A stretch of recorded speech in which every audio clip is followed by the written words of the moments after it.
And let me call the September 13th meeting of the Advisory Committee to order. And let me read the following statement, if you will. This meeting is being held in person and or remotely as an alternate means of public access pursuant to Chapter 107 of the Acts of 2022 and all other applicable laws temporarily amending certain provisions of the open meeting law. You are hereby advised that this meeting and all communications during this meeting may be recorded by the Town of Hingham in accordance with the open meeting law. If any participant wishes to record this meeting, please notify the chair at the start of the meeting in accordance with Mass General Laws, Chapter 304A, 30A, Section 20F, so that the chair may inform all other participants of said recording. Is anyone else recording this meeting? All right, hearing none, then I'll move on to the next item on our agenda, which is questions from the public on items that are not on the agenda. And if anyone has a question, would you raise your hand? Seeing none, we'll move on to approval of minutes from August 23rd and August 30th. Tina, I'll ask you to take it from here. Sure. I sent out the note on the August 23rd meeting notes. There were a couple of procedural changes, noting that votes are made by roll call, and I put my name on the bottom of them. Noting that all of the potential building sites the Foster School Building Committee was looking at needed to be raised. That was not the reason that they chose to dig into the hill, but they could use the fill from the hill to raise the building, so that was helpful. And then also the MSBA has raised their per square foot cap to 360. That was done in the last 2 years, and I did not put the notes because we didn't discuss it, but just for AdCom's information, that rate was initially set at $275 a square foot in 2009 and was $333 in 2018. So that was the 8:23 minutes. Shall I do the 8:30 minutes while I'm here? Let's take a vote on the 23rd first. Do we have any other additional comments? Hearing none, I'll take a motion. Do we have a second? Yep. Okay. We have to do this by roll call vote. So let me call out the names and either say aye or nay. Nancy? Aye. Tina? Aye. Andy? Aye. Daveline? Aye. Did I see Al walk by? Everybody's here now but Kathy. Okay, Al? Aye. Brenda? Aye. Sarah? Myself off the committee. Caitlin? Aye. Kristen? Aye. Joe? Aye. Lindsay? Aye. Carol? Aye. And Jason? Abstaining, I don't think I started. Okay. All right, Tina, the 30th then? Sure, very minor changes. There were two non-meaningful sentences prior to the discussion of the stabilization fund that I simply deleted. And then added one bullet point in front of the stabilization fund discussion point that stated the fund is being established to mitigate the impact to taxpayers when the borrowing for these projects occur. The fund is not expected to be a long-term fund. Rather, the expectation is that it will be used within the first 3 years of borrowing. That's just a simple bullet point addition in that discussion section of the stabilization fund article comment. Are there any additional comments or questions about the August 30th meeting minutes? Hearing none, I'll take a motion. Second. All right, roll call vote again. Nancy? Aye. Tina? Aye. Andy? Aye. Daveline, Abstain, I wasn't here. okay, Al? Aye. Brenda, Abstain, I wasn't here. Sarah,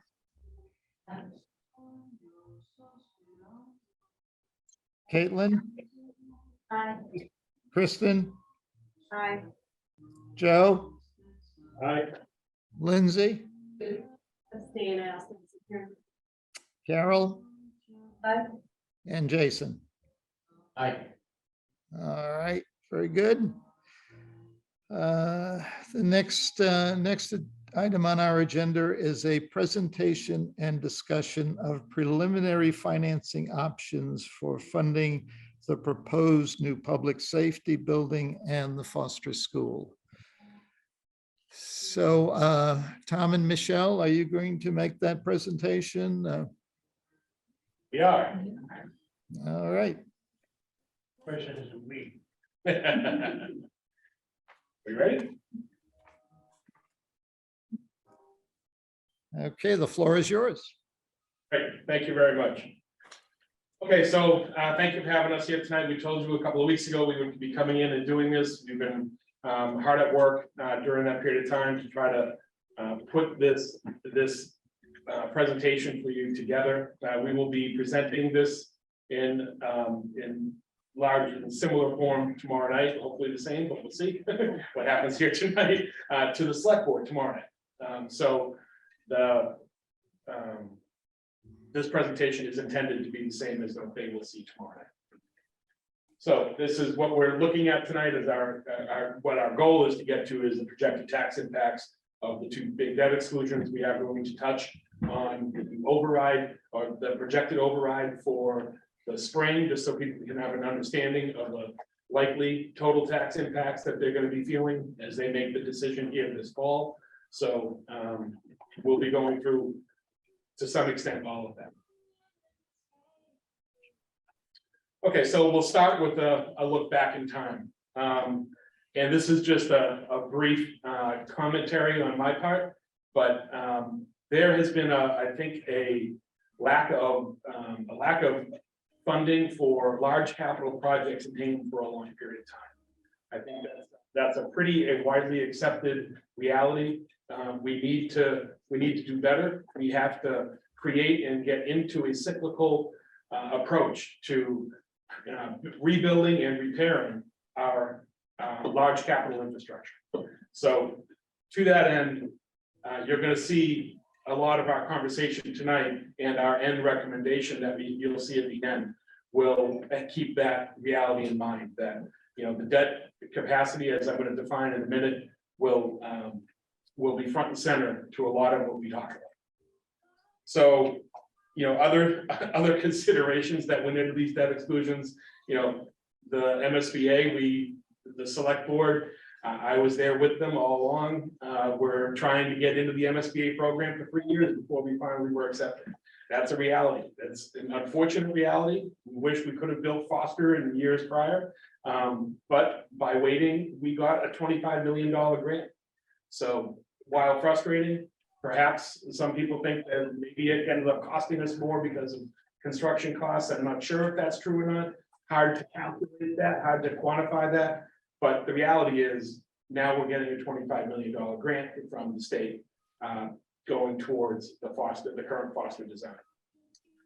We had to engage in a multi-year search for a location to put a new public safety facility.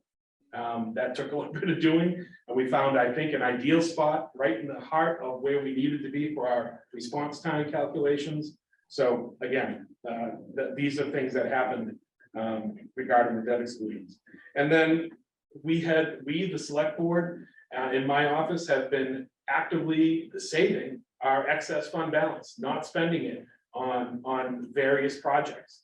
We've been holding back that money for the direct purpose of offsetting the tax impact of these proposed two projects. And now that plan is coming to fruition. Regarding the spring override discussion, again, not the focal point of tonight's meeting, but certainly something that the voters at town meeting in the fall are going to have to consider as they think about what they want to support or not, going, as we go through that discussion on the debt exclusions. So, you know, we have been underfunding a number of pieces of our annual operating budget also for a number of years. Some might argue decades. We have, I often say one of the things that keeps me up at night is Randy Sylvester in our DPW department, his deferment list. That is a terrifying document. There are vehicles in there that have been deferred 10, 20 plus years beyond their useful life. And talk about, you know, duct tape and patchwork is what our mechanics do to that fleet and that work. He does he does the best he can with it. The town is beautiful, and thanks in large part to him and his staff. But that's not something we should be, that's not a plan. That's not something that we should be relying on forever. So, you know, we need to consider how best how to reset our thought process on what the annual operating budget for a town like Hingham needs to be. So that's a process that we'll be going through in the work up to the spring. We have the expenditures in, as a general statement, expenditures have been outpacing revenue growth. And that's related to Prop 2.5 limits, etc. Last year, 2 years ago, last year, we added 36 new positions to the town's operating budget. That was done for all sorts of wonderful reasons. Everybody talked about it at length, several boards, several committees. We brought forth a presentation all together to town meeting. We unanimously voted for it. That this was a eyes wide open decision, but one that created a relatively sizable deficit for this coming year's operating budget. What we did was we utilized federal funds, one-time federal funds, to support those positions. And as a result, we just did we had our first forecast group meeting Friday, Thursday, 2 weeks ago. Seems like it was yesterday, where we identified a $4.88 million deficit going into FY23. At this stage in the game, what's that? FY24, I'm sorry. This stage of the game, there's usually a deficit, but it's not almost $5 million. Something significantly less than that. So what we're doing, what you'll see tonight in the analysis that Michelle's going to walk you through, we project that $4.88 million deficit as the override number, simply because the budget process hasn't yet occurred. We don't know if there will be additional requests above and beyond that. We don't know if that number will go down or go up. My guess is it's likely to go up. I consider that 4.88 number to be a floor, but you know, there's a lot of analysis that has to go into that process. That's what the budget cycle is for. I haven't even sent out my budget memo. We had our first meeting today about what you know, when we need to be sending that out and really kind of putting a little bit of a finer point on what that budget memo needs to talk about. And that's going out in October, which by the way is like an hour. So this is all coming. Okay, and just a reminder, I just want to put a little bit of a finer point on this. All of that look back, it's important to note that this has been in the works for this discussion of these debt exclusions and the need for an override for several years. This is not a new thing. This didn't pop up on us. We've been working on this financing plan for a long time, as evidenced by saving a fund balance, by the creation of models. John Asher has been at the model creation business now for, I'm sure he would say, too long. But that's a reality. That was all done because we knew we needed to be able to model what we're doing here tonight. We needed to be able to project. And that's what that work did. We created the budget, the Sustainable Budgeting Task Force 2 years ago.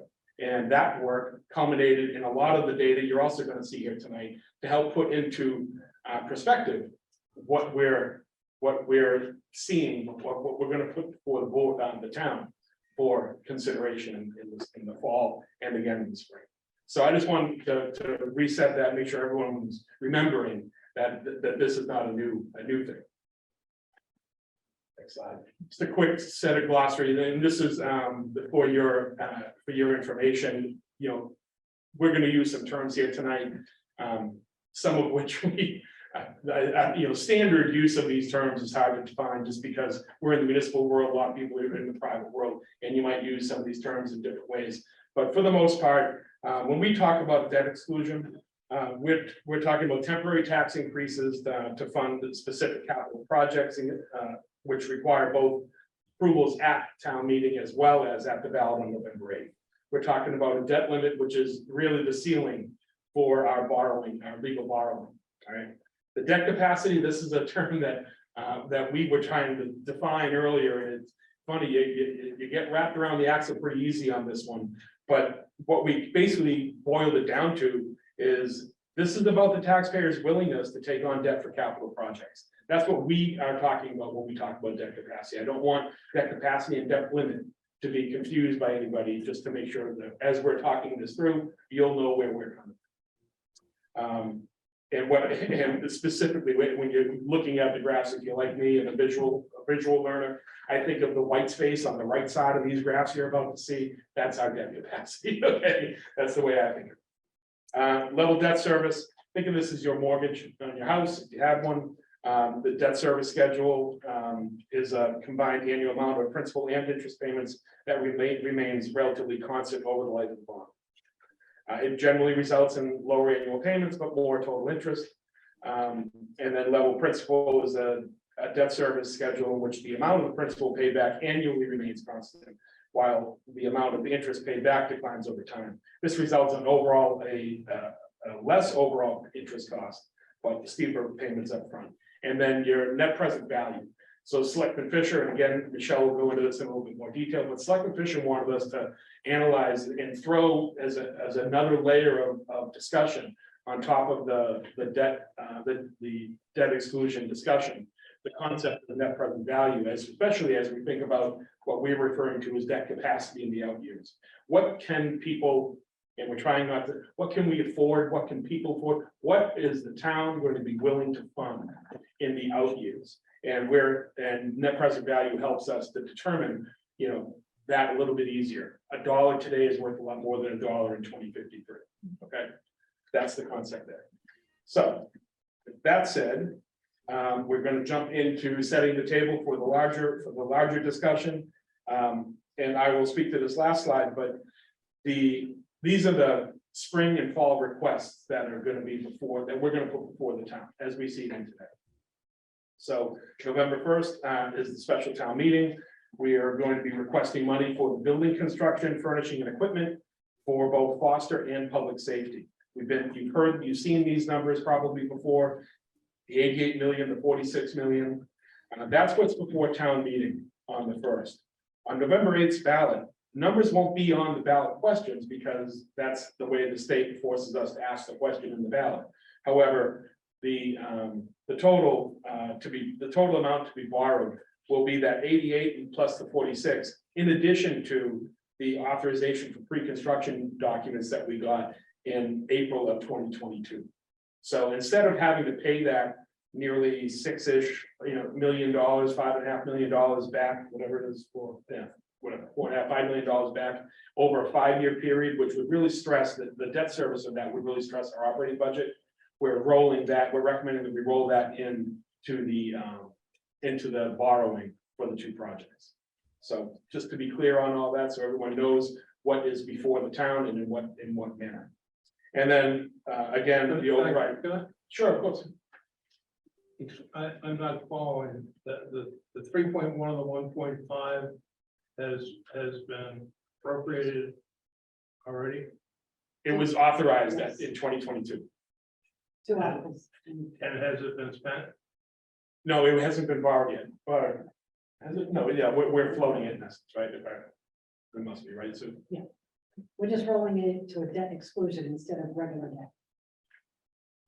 okay. But we have that full authorization, and we just don't want to pay it back in the required 5-year window. We want to pay it back over the longer term, so it doesn't crush our debt service in the annual operating budget. Thank you. And then, as I said earlier, Excuse me, Tom. override request in the spring. Yeah. Can I just a clarification, because the Foster project is $113 million. And I thought that we as a town had to approve that $113 million, even though the net borrowing may be closer to the 91. So is the question put before the voters the 113, or is it the 91 and change? You're right, George, for under number 1 there for the special town meeting, that foster school amount should say the 113. But for number 2, for what we're actually gonna borrow, it should only be the 88 and the 3. Okay, all right, thank you. Yeah, you're absolutely right. We had deducted the grant, but you're right. Yeah. Okay, all right, We won't borrow the 113. right. Okay. And then the spring override request is, we have set at as I said a minute ago, the existing deficit from the first forecast, which is all we know of today. So that's at 4.9. Okay, with that said, I'm going to turn it over to Janet Morley from Capital Markets Advisors. Many of you know Janet from over the years advising us. Capital Markets Advisors, if you don't know, has been the town's financial advising arm for decades. They've helped us through everything we've done for the last 20+ years. And Janet has been front and center with all things from bond issuances to rating calls and advising us in every stage along the way. They were front and center in a lot of the modeling that we've been doing for the debt exclusions, and Janet is leading that team. She's here with Alex Locasio from her team as well, who did a lot of that work. But I'm going to introduce Janet now to walk us through the next 2 slides. Hi, everyone. Good evening. As you consider this proposal, we thought it might be helpful to get a little background on interest rates and how they've responded to certain events over the past 20 years. So this particular table is showing you AAA, that's credit rating, the highest credit rating attainable, and of course the credit rating of the town. MMD rates, municipal market data, these are rates that are daily benchmark rates used by the industry that represent an amalgamation of all general obligation AAA bonds sold on any given day throughout the country. And again, it's what the industry uses as a benchmark.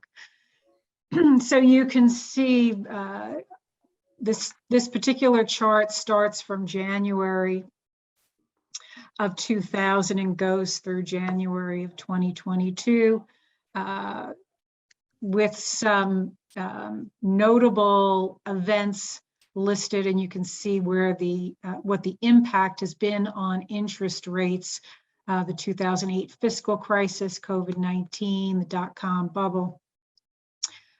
Rates at the beginning at 2000 got as high as 6% for 30-year money, and certainly has come down very substantially over the past 20 years. March of 2020, obviously COVID-19, a little bit of a market disruption, and then rates came down very significantly through January of 22. Since January of 22, though, rates have come up significantly given inflation pressures. And I believe the next chart might provide a little more insight there. I'm sorry, I didn't hear that. It was duration. Oh, I can't do the color coding. Sorry. Then he was just asking about the different lines and what they represent. Oh, I apologize. They're different terms. The 1-year serial maturities, that lower line rates. The yellow line is a 15-year serial bond maturity. And then the top line is the 30-year serial bond maturity. And what's very interesting about this, those short-term rates, you'll see, for instance, just leading up to 2007, spiked dramatically in relation to the what was fairly stable in the 15 and 30-year maturity.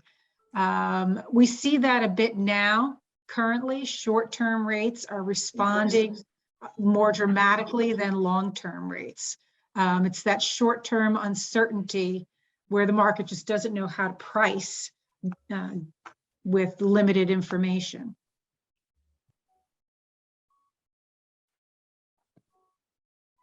So this particular chart I thought folks might find interesting. It's since the beginning of this year. And again, it's a little perhaps hard to read. Obviously, it's a lot of different colored lines here, but what they're all different maturities of serial bonds and the AAA MMD rates for those serial maturities since the beginning of this year. And notably, you can see that rates have been on a generally increasing trend since then. The red arrow lines are indicative of the dates during which the Fed raised the overnight rates. On March 17th, they raised the overnight by 25 basis points. May 5th, they raised them by 50 basis points. So upward trend as inflation continues to heat up.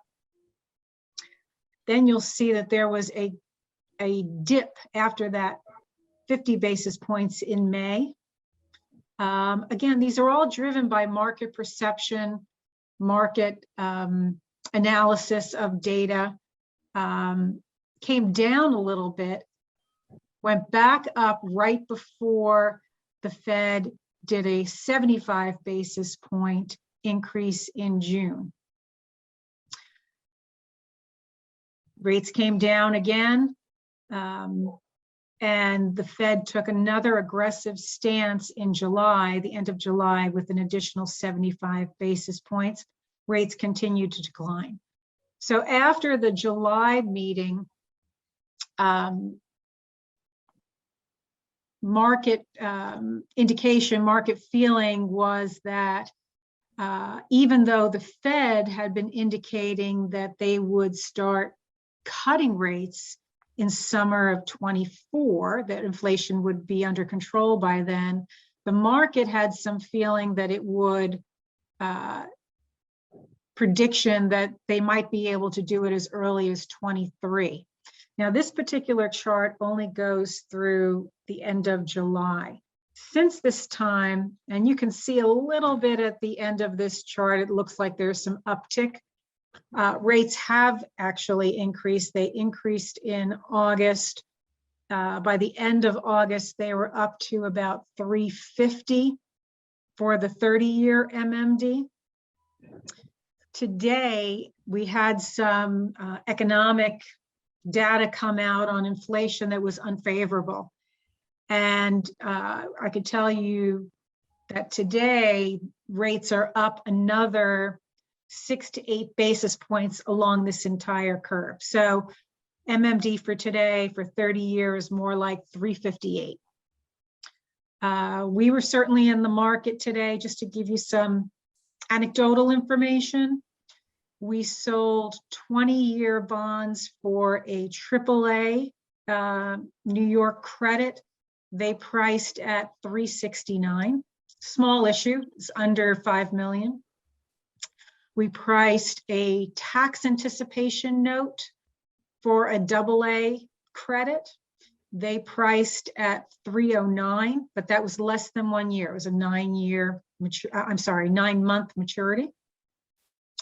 And then lastly, we priced a very small, less than $1 million bond anticipation note today for also a AA1 credit at 339. However, they did not have an official statement. They just sold with a notice of sale. So not a full package sale, very small, it's under $1 million. But what's interesting about that, again, is, as I mentioned, with short-term rates being more reactive than long-term rates, those short-term rates, the TAN and the BAN, 339 in that range, 30-year serial maturities are at 358. 358, we sold a 20-year today for 369. So big, rather compressed scale there when you look at a 1-year note versus a longer term maturity. Thank you very much, Janet. Okay, and then I will just mention, I'm sorry, Michelle, I just want folks to know that there is another Fed meeting coming up next week, September 20th and 21st. Widely expected that we'll see another 75 basis point increase. Thank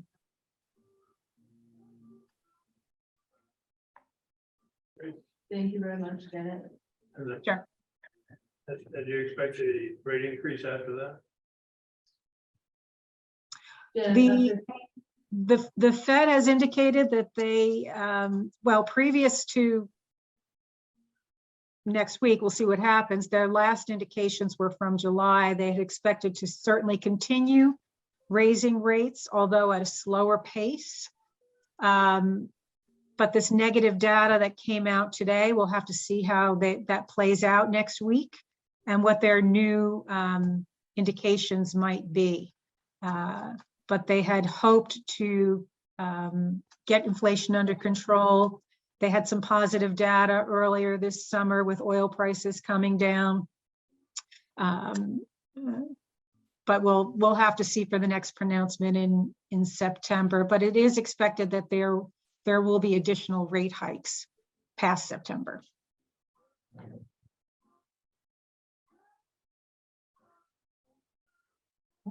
Thank you. Last time we talked a lot about the different debt structuring considerations, and we talked about a list that was about 12 items long. And a lot of them, we rely on the advice of Janet and our other financial advisors in terms of things like interest rates. And that's why we wanted her to talk about the broader market around us and that what AAA communities are able to get in the market right now. But the 4 that we were focusing on in some of our individual conversations with select board members and the finance team are these 4 right here, talking about when we transition from the short-term bands to the long-term bonds to kind of lock in those interest rates.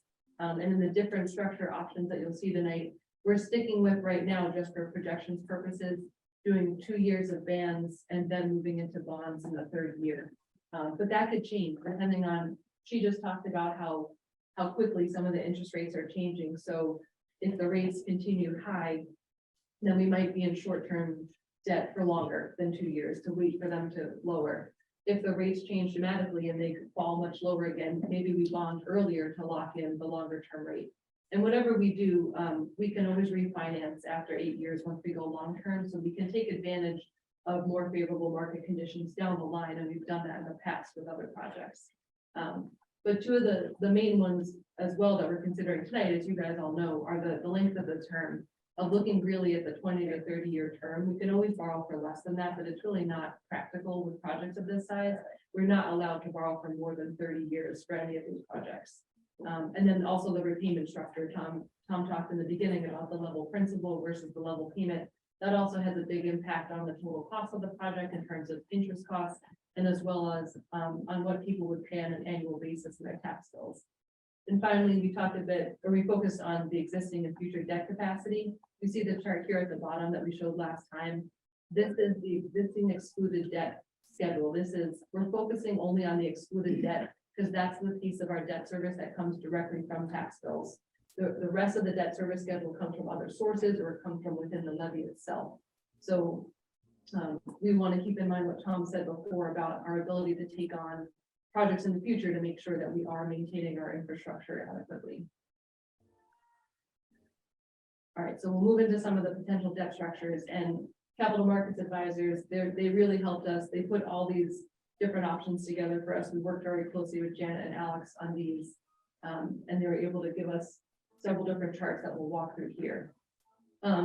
So we wanted to start with the range of the options, kind of looking at 2 different ends of the spectrum. And I'm going to toggle back and forth between these as we go through them. But what you're looking at here, the blue on the bottom is the blue I just showed you, the existing excluded debt. So that's what's currently on our books right now. And you can see that's kind of starts in the $4 million range. The next 30 years are laid out on the bottom here. The red represents the pool project, and this is a projection. We have not borrowed that money yet, but the project's been approved, as you know, and that reflects 2 years of advance and an overall 20-year repayment schedule of level principal, as has been our practice most recently with these projects. The yellow then represents public safety, and the green represents Foster School. And in this scenario, I said, look, we're showing the 2 different ends of the spectrum. So this is 20 years, the shortest kind of realistic timeline we think we would pay this back within, and level principal. So like the most aggressive in terms of you're paying down the principal as quickly as possible, so you're paying less interest overall. But you can see that it's a pretty compact schedule. There's a pretty big spike for folks, you know, over the blue where we're at now. The other end of the spectrum, and I'll kind of like go like this so people can see, is if you spread it out, instead of 20 years, you do 30 years. And instead of level principal, where there's much more concentrated in the beginning, you do the level debt service, where it's the same amount for both projects over the length of a term. Go back and forth between these. So these are the 2 extremes, right? The sort of the high and low ends, depending on how you look at it. And then there's 50,000 different scenarios in between these 2 that you could keep playing with. But for our purposes tonight, we want to focus on the 30-year scenarios. There's a number of reasons why we think that is more realistic, appropriate for projects of this size. We're talking, Tom looked at the slide before, of a total borrowing of about $139 million. The closest thing that we've borrowed more recently in town has been for the water company. That was about $111 million, maybe $114 million. That is not being repaid by taxes. It's being paid through water bills. But that was something that we did choose to borrow over the 30 years. Part of what goes into these considerations are the useful life of the projects that the buildings that you're building or the systems that you're acquiring, and trying to match paying for these assets with the folks who are going to benefit from them, and spreading that out equitably in some ways over the residents who are here in town. So there's a few different ways, or several different ways to structure in 30-year terms. Now I'm going to toggle between these 2. Calling this one structure A, this is the 30-year level debt service option. We spread it out the most. So you can see on an annual basis, it's less overall for folks to pay. The other piece that we wanted to play with here, though, was, if I toggle to this one, was just taking the smaller of the 2 new projects, looking at the public safety facility, and saying, what if we did that one, still 30 years, but a level principal payment there, to try to create a little bit more capacity in the out years in terms of being able to take care of other projects, to issue more debt in the out years. And you can see in the beginning, so in 24 and 25, in both of these, the debt service in the yellow and the green is smaller because that's the band. That's just the interest that we'd be paying on the short-term borrowings. But the long-term debt service in these projections hits in 2026. So you can see that there's a bit of a spike in 26, 7, and 8 in both of these scenarios. But keep in mind that we're proposing through Article C of using that unassigned fund balance to try to chop off some of that peak, and we'll look at that a little bit later. So if you consider that peak chopped off, it sort of puts people in the same place in both of these scenarios off the bat, but creates a little bit more capacity in structure B in the out years. Well, who's got that? Yes. In these projects, or in these scenarios, so there is a slight difference in the total cost in terms of the total interest cost that you pay. So in structure A, this is the most expensive to the town in terms of the overall interest cost for these projects. It's slightly less in structure B, just because we're retiring that principal faster for one of the projects. And again, you could play with this a million different ways, but it was really important in our conversations and in our finance conversations about making sure that that it's the most affordable for people on an annual basis, knowing that these projects have long useful lives and many generations will benefit from the building projects. Yes, You say slightly less? I have it. So You'll there's, get there. yes. Okay. There's a couple different ways to look at that, which leads us into our next piece of this. So when we were speaking with Joe Fisher on the select board, he talked about the importance of pointing out the net present value of this. So he was kind of pointing out to us that when you look at this one, the level debt service, it looks like there's less capacity in the out years. But when you look at the net present value, which is what CMA added for us, this black line, and both of these scenarios represents what the net present value of the total debt service would be over time. So your ability to pay $20 in debt service today is very different than your ability to pay that same $20 15 years from now. It's easier for folks to pay $20 15 years from now. And so his point was that there is capacity in the out years because of the time value of money. And so the black line kind of shows more than I think the overall debt service bars do, the capacity that created when you think about the time value of money in the out years. You want to add anything? So we do have like the numbers for both in terms of like the nominal interest cost and the discounted interest cost. And when you discount the money, it's a much smaller difference between the two scenarios in this way. So do you have later in the presentation, the implied interest rates and discount rates, or are they? I can't hear you, Jason. I'm sorry, I was asking just later, I just want to know with the implied interest rates on the bonds and then the discount rate for the MPV, is that in the presentation? We can speak to it. It's 2.2 is what we've used. Janet, I don't know if you want to speak to that or Alan. You're on mute, Janet. I'm sorry, just to reiterate the question, the net present value, the discount factor, we use the target inflation rate as posted by the Fed in 24 when we anticipate going to bonds. The interest rate, I believe I heard the question was, what were the interest rate assumptions for this? Yeah. Is that the question? Well, yes. Yeah, so they vary depending on the scenario and timeline, but the true interest cost scenarios are all in excess of 5% assumed here. We certainly want to be conservative when we present numbers. As we know, rates have been climbing. We're looking at 350 to 360-ish lately.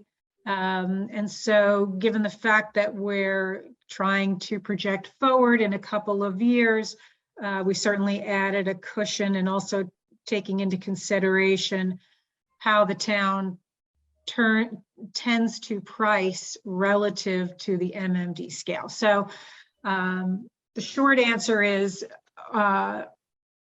somewhere around 515-ish for each scenario for a true interest cost. Then last but not least, are you modeling out the 139 or the 114 net of 25? The 114.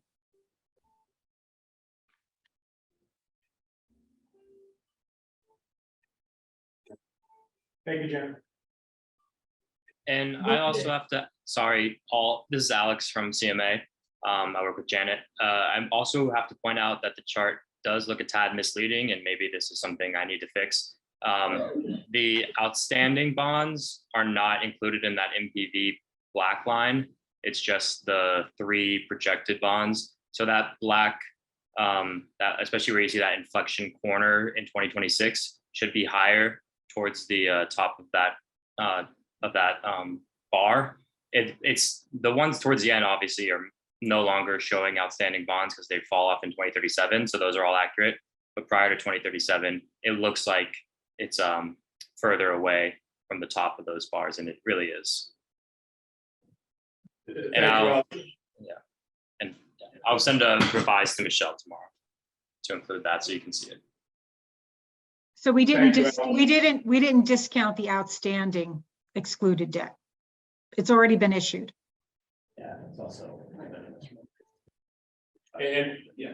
And the value of talking about the net present value for this presentation is really the out years and the capacity, and showing the capacity. That capacity in the first 5-10 years, it doesn't matter much. We're not going to be borrowing for less than that anyway. So it's really the 15 through 30 that it shows the real value where it's accurate. For your question before of what the total amount of this is, it is the full borrowing. It's the, The one, for- The the 90 plus the. the plus 139. 5. Yeah, yeah. Yeah. It's the 130, it's no, I'm sorry, it is the 139? it's the. It doesn't include the MSBA grant. Does Not- not include, so it is modeled on 139, not 114. Yes. That's important. I mean, that, because that makes a difference in terms of what those annual payments would be. Right. It's just what the town expects of us, so it's not the 113 for foster, it's the 91-ish for foster, plus the 48-ish for public safety. Oh, I apologize. I immediately went to assuming you were asking about the MSBA. Sorry, yeah, so it's the 139. Yes. Okay, so it's actually less theoretically than this chart. I don't think it. No, no, The grant is already subtracted out. That's right. So the one, so Jason, the 139 is the foster, which is the 88 Yeah. plus the 3 for the pre-construction documents. And Oh, then the 91, public 39. safety, Yeah, yeah, yeah. 46, that, there you go. Sorry.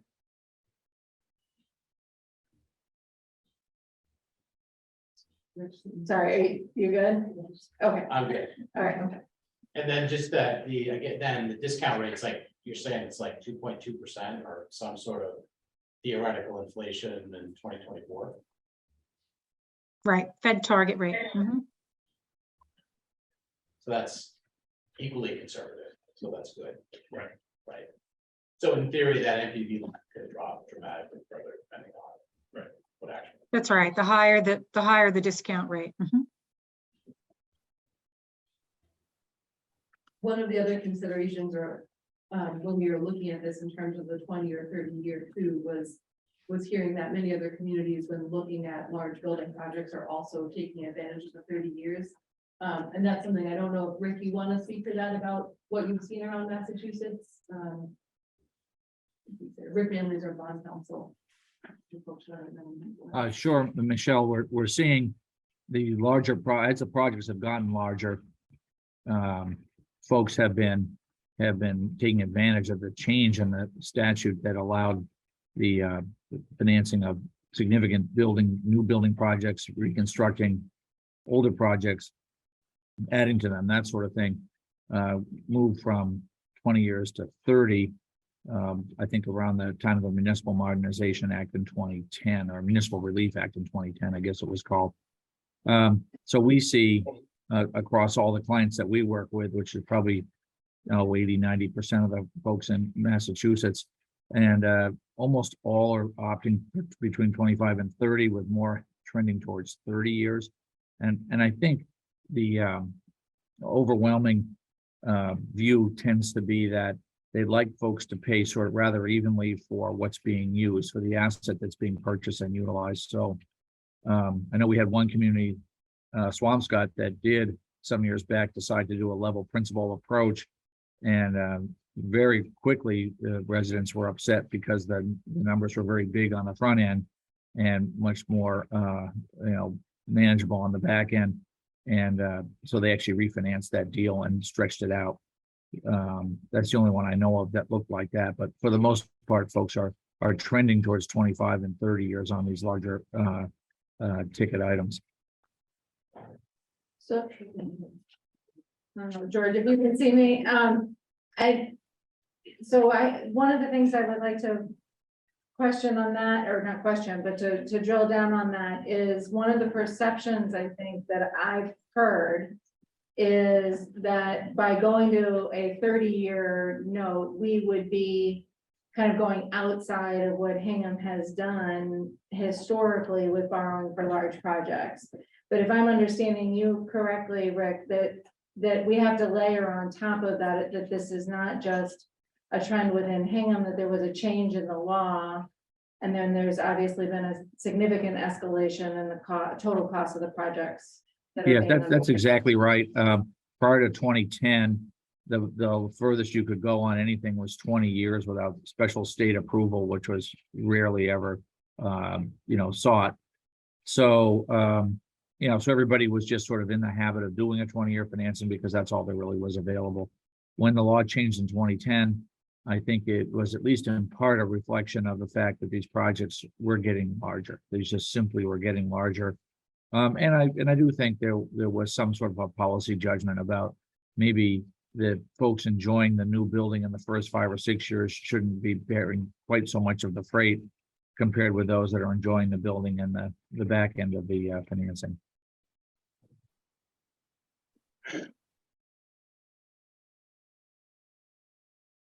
So all of that is leading us to recommend structure B in terms of projections. And Tom and I have talked a lot about, these are all just projections. At this point, this is a best guess. It's a estimate and anticipated approach.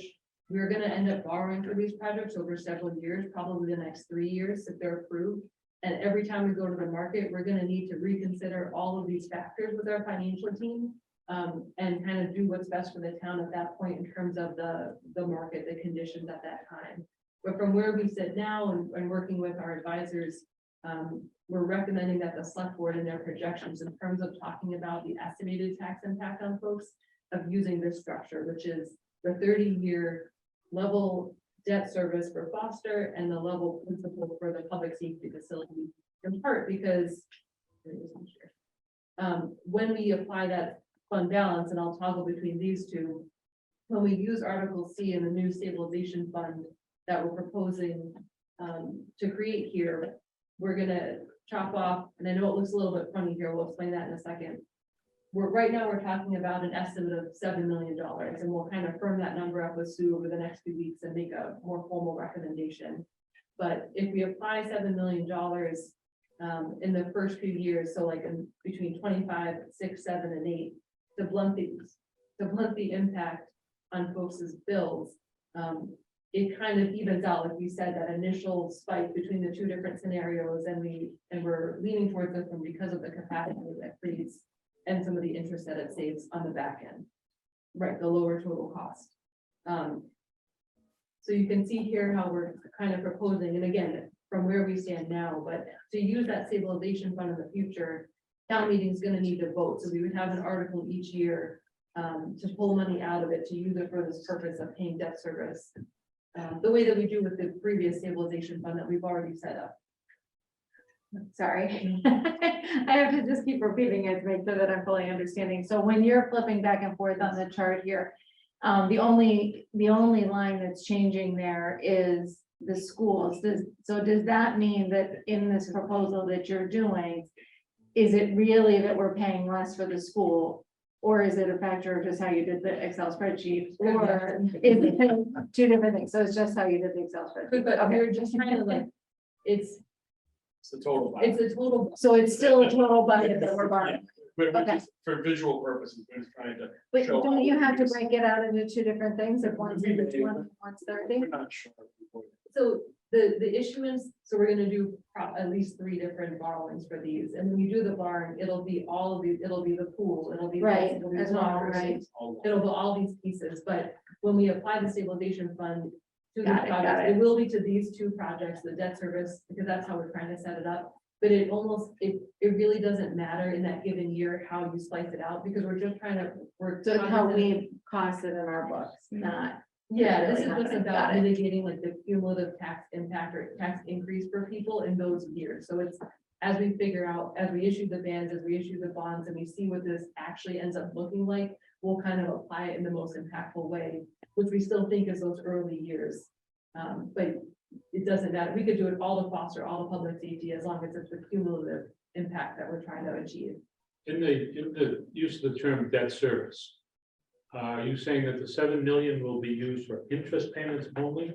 Or will it be interest and principal?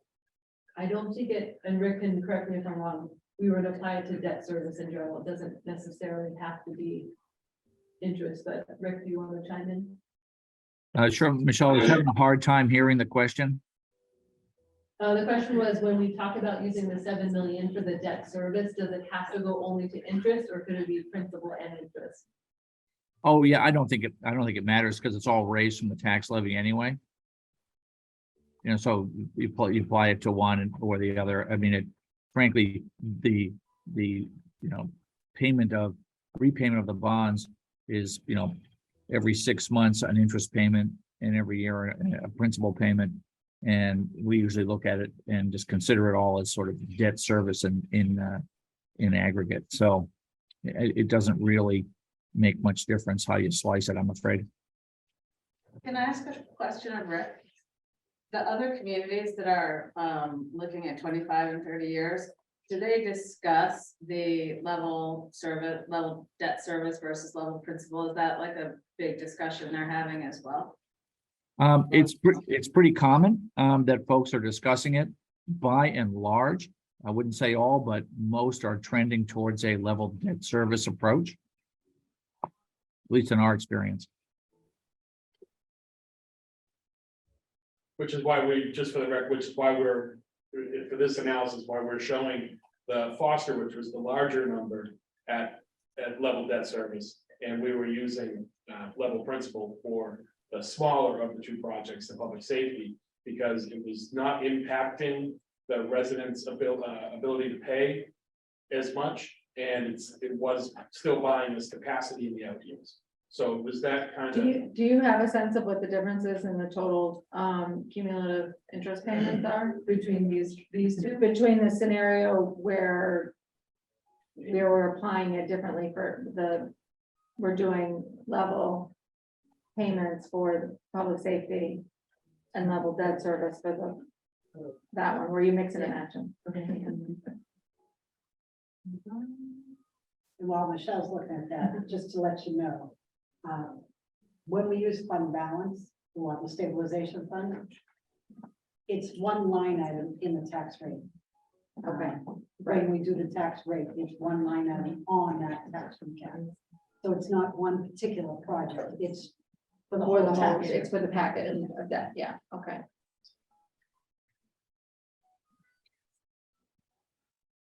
Gonna play like Jeopardy. John, you don't know what you're at? That's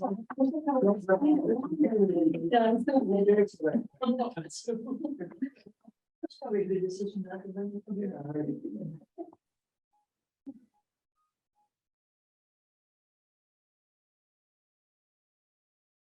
George, well. You don't have to answer it right now, Michelle, you can, yes, you can send that information later, it just would be interesting to know, yeah. We can certainly send that to the whole group after. Yeah. And we have it, the CMA helped provide this, we have it in the nominal dollars and the discounted dollars. Yeah. So you can see the difference between them. I'll send it after. Okay, great, thank you. I don't want to do it now and get it wrong. No, anyways. fair enough. Okay, so. Okay, so. Can I just jump in here for a second? So can you just go back over the thinking between level debt and level principal? If the reason for level debt is long-term projects that cost a lot of money, I mean, granted, Foster is fairly expensive, but so is the public safety building. And the benefits to the taxpayers are going to last for 30, 40, 50 years for that building as well as for Foster. So why would we go with level principal? I mean, is there any particular reason why, or what's the thought process again? There were two main reasons, George. The first was that the total cost of the project came down a little by doing that. So if you're looking at your total cost of project, that number is lower when you apply a level principal to one or both of the debt service. Or Right. to one or both of the projects. Right.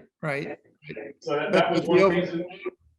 Go ahead. It's a relatively small decrease, I'll grant, but Right. that was one reason. There was an attempt at a nod at that concern that we've heard from some folks.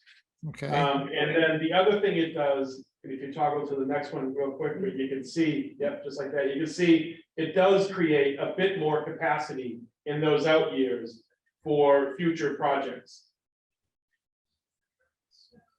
okay. That was the idea.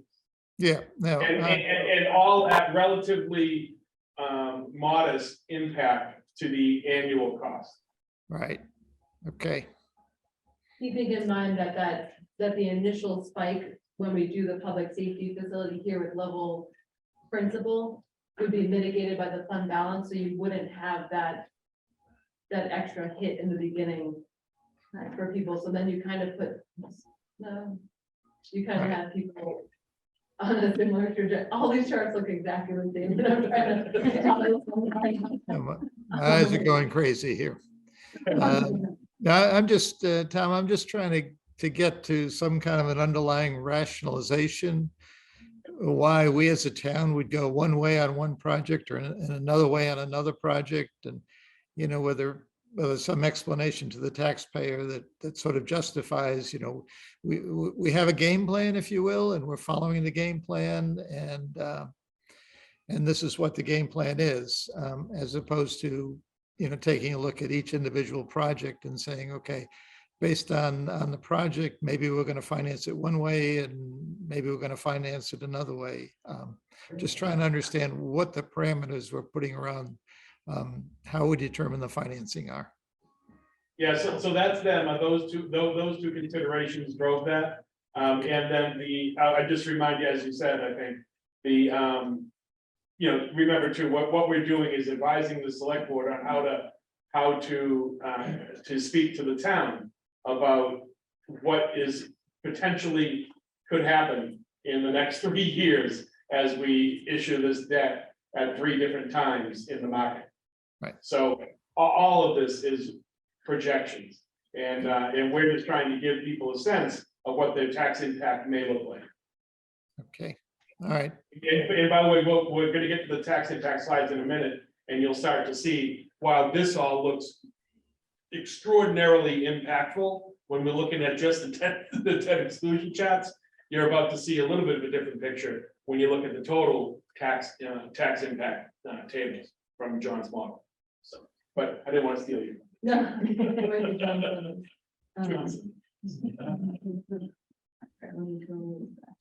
Just kind of ask a couple of questions. So I know one thing that we had talked about in the subcommittee meeting was looking at 20 or 25 years for public safety, again, to try to increase that capacity for additional projects in the future.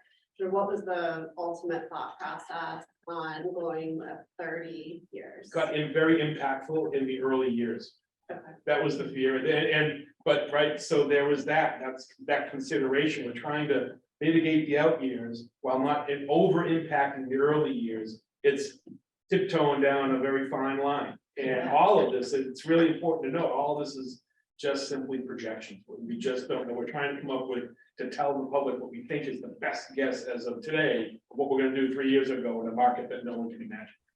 Right, I just have some concern with the, you know, I know we're talking about other towns going to 30 years, but we've also talked at the beginning of the meeting about our sort of perpetual underinvestment for many years. So I assume that in the next 10, 20, 30 years, there will be additional significant borrowing. And so that's a comment. And then a related question is, later down, and this is probably a basic question, so I apologize, but later down the road, if we were in a situation, you know, after the 5-year mark when we were refinancing, at that time, do you have the opportunity to change the time term of it as well? Like, could you go from a 30-year to a 20-year when interest rates are lower? Yeah. Janet's shaking her head and I think that's great. At least I know. Yeah, when we refinance for savings, you can shorten the term. You just can't extend the term. Thank you. And to your original question, Lindsay, too, part of the 30-year and the tax impact is also just being cognizant that we are proposing an override in the spring. So just trying to keep in mind that there's an overall tax impact too that is going along with these projects. And just so everyone understands, the difficulty with everybody always wants, well, just give us the schedule for building out the future large capital projects. Talk about a difficult task, right? So if there's going to be a need for a new South Fire Station, that may very well come as a function of mitigation from South Hingham development. We have no idea. We also don't know what our needs are going to be down there, and as that area of the town develops, and what kind of trucks we're going to need, how many firefighters we're going to need. A lot of questions just on that one alone. Never mind the questions on the school department. They're over my left shoulder. But there's, right, we got 6 school buildings. We're funneling some money into lengthening the useful life of Plymouth River, but that won't last forever. And what does that look like and when? Unknown. It's very, very difficult to tell. We don't want to overstress the infrastructure like we did with Foster. Right, It's so a that's my lesson learned. exact thought, you don't want Exactly PRS right. in 15 years to look like Foster, and then in the 15-year, you look at the projection, it's still a pretty significant debt payment that you're making with no real kind of big decrease on the horizon, and that's just my concern with the 30 years. Yeah, mine too, ours too, I should say. And that's why, that is the main reason why we were thinking, well, let's maybe tweak the structure a little bit to build some of that capacity. I think that if we go to 20 years on one of them, the initial pain or initial impact to the taxpayer is significantly more and could be detrimental. So, you know, I promise, I'm still looking for that room full of gold. I haven't found it yet, but one of these days.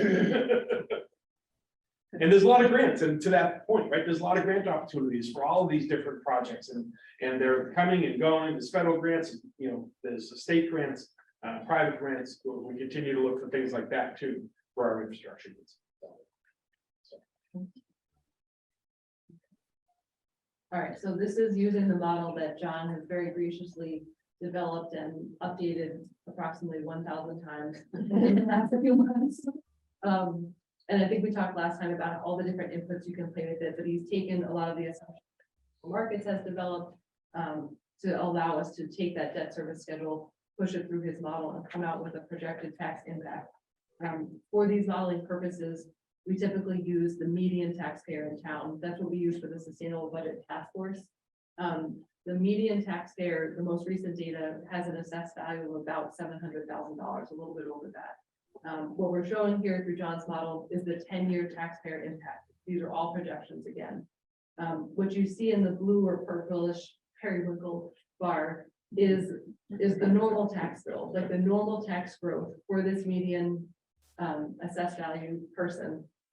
And so that's increasing by the normal 2.5% per year plus the CPA surcharge. So if we do nothing at all, taxes are going to go up anyways by the purple bars over time. What the orange bars on top of that represent are the floor of the override, like Tom talked about in the beginning. Because we haven't gone through our budget process yet, we don't know what the override request will be, but that orange represents the $4.9 million that we have right now as a preliminary FY24 deficit. The orange is a permanent tax increase that essentially becomes part of the purple, right? So if that's approved, that doesn't go away. It becomes part of your base, and it grows by the same 2.5% and the CPA surcharge every year. What we're talking about really tonight in terms of the debt exclusion projects is the yellow. So you can see in 24 and 25, the first 2 years of this, that's the band interest. So for the median taxpayer, it's $176 in year 1 and $409 in year 2. When the long-term debt service hits in these projections in FY26, it jumps up to $755. And then it kind of stays up at that level in the 700-ish range for the rest of this period. I'm going to toggle now between these two. We talked about using the unassigned fund balance. In this scenario, we're applying it in FY25, 6, 7, and 8, because we're trying to smooth that. We're hoping to help people up like a smoother hill instead of having people feel these bigger shocks between like FY25 and 26, for example. So if I'm going to go like back and forth so you can kind of see those 4 years move there. We are applying just in this scenario $1 million in FY25, so that takes it from 409 to 324.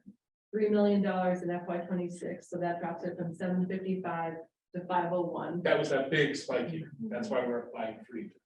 $2 million in 27, so that goes from 746 to 578, and 1 million in 28, so that goes from 737 to 653, and then it kind of, eases still back up into the 700s from there. But that's what we've been talking about in terms of trying to apply that fund balance to take that initial bite off of people. But we obviously recognize that the override impact starts right away because we're talking about FY24 for the debt service projects. Because we're talking about bonding going long term a few years from now, That's why you don't see, the bigger impact for a couple years. But this again, like our recommended structure in terms of projections for the tax impact would be this structure, including the use of unassigned fund balance in this way. So this would be the projected tax impact that we would be talking about, again, for the median taxpayer, meaning that half of the town would have a smaller impact than this on an annual basis, and half of the town would have a larger impact based on your assessed value. Just add one thing to that, the orange bars are forever. Those are permanent tax increases, the override, operational override, the permanent tax increase. Debt exclusions obviously are temporary based on 20 or 30-year projection. But so just to be clear, then you're just talking about the spring override, then carrying it forward. So just from a graphical perspective, technically it turns blue. Yeah, That's right. Exactly. But just not that there yet, Yeah, no, I understand. But that's exactly. That's just going at 2.5%. plus the CPA surcharge. How much is that? I think it's 1.5. It is. Okay, so then as part of this analysis, we went back to the sustainable budget task force report where we had looked at Hingham's property tax bills relative to our benchmark communities. So we wanted to pull some of those slides in here. So this was from the report. This was FY22. So what you just saw in John's model, we use the median taxpayer because we like that 50% of the town is more, 50% of the town is less. But the state, the Department of Revenue, when they collect their data, they use all of the averages. So this was the median taxpayer, meaning residential, commercial, everything. The state uses the average single family tax bill. And I get it. Hingham is, I think, 71% single family residences. So it's most relevant to most people. But in terms of the average single family tax bill, that's higher than our median property tax bill. The average single family assessed value is closer to, it's over 900,000 instead of 700,000.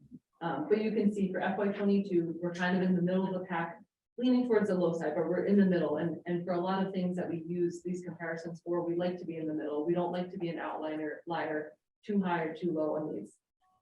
So to try to estimate where this tax impact increase might put us, I tried to just roll forward the projections. All I did was I took all those numbers and I multiplied them by 2.5%, like for 4 years to get to FY26 from FY22. That doesn't include the CPA surcharge, but it's kind of a close enough approximation of how everyone would grow. And the yellow is where we would be if we do nothing in terms of these projects or an override. And the green shaded would be, again, for the average single family home, where we would be if we did just what we showed you in the previous, in this structure, in terms of structuring the debt this way and doing a $4.9 million override. So we just wanted to make sure here that we weren't pushed way out to the left, but we also don't want to fall far to the right, taking away what we're doing right now. You don't want to fall too far to the right because it likely means that you're not investing in your infrastructure or maintaining services the way folks expect, like other communities are. Well, and this assumes that everyone else is doing nothing, right? That's right. Which is not in fact true, so. That's right. It behooves us to keep moving right or left. Yeah, we just corrected for 4 years and then we added the 800 or whatever dollars. Can I just add, so I don't, maybe I'm not thinking about it the right way. It's sort of dollars out of pocket, I understand that, I think, right? So average bill just shy of 50,000 per Hingham, but by and large, and so you look at Weston, you see 25,000, your first impression is, well, that's really good relative to Weston, but average home values in Weston are what relative to Hingham? Right. Because at the end of the day, that's people are normalizing against their mill rates, so I don't know how that changes if we try to normalize the graph for that. Is it? So so another thing As planned. Another thing that the sustainable budget task force looked at was trying to, and again, the data isn't perfect, but DOR talks of captures per income, income per capita. So they compare your single family tax bill to per capita income. And on this, there's so many ways to look at this, but the graph almost switches. But Hingham is low in terms of these communities. So our per capita income or our single family tax bill on average is a much smaller percentage of our per capita income than these communities. And then I'm just gonna jump ahead for a little bit.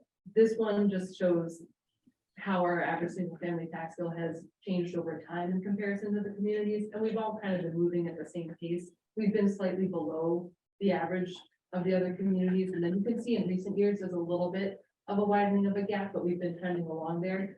But also to your question, this one focuses just on Hingham, again, from the report. And this looks at our average single family tax bill, that growth over 15 years, and the per capita income growth in town.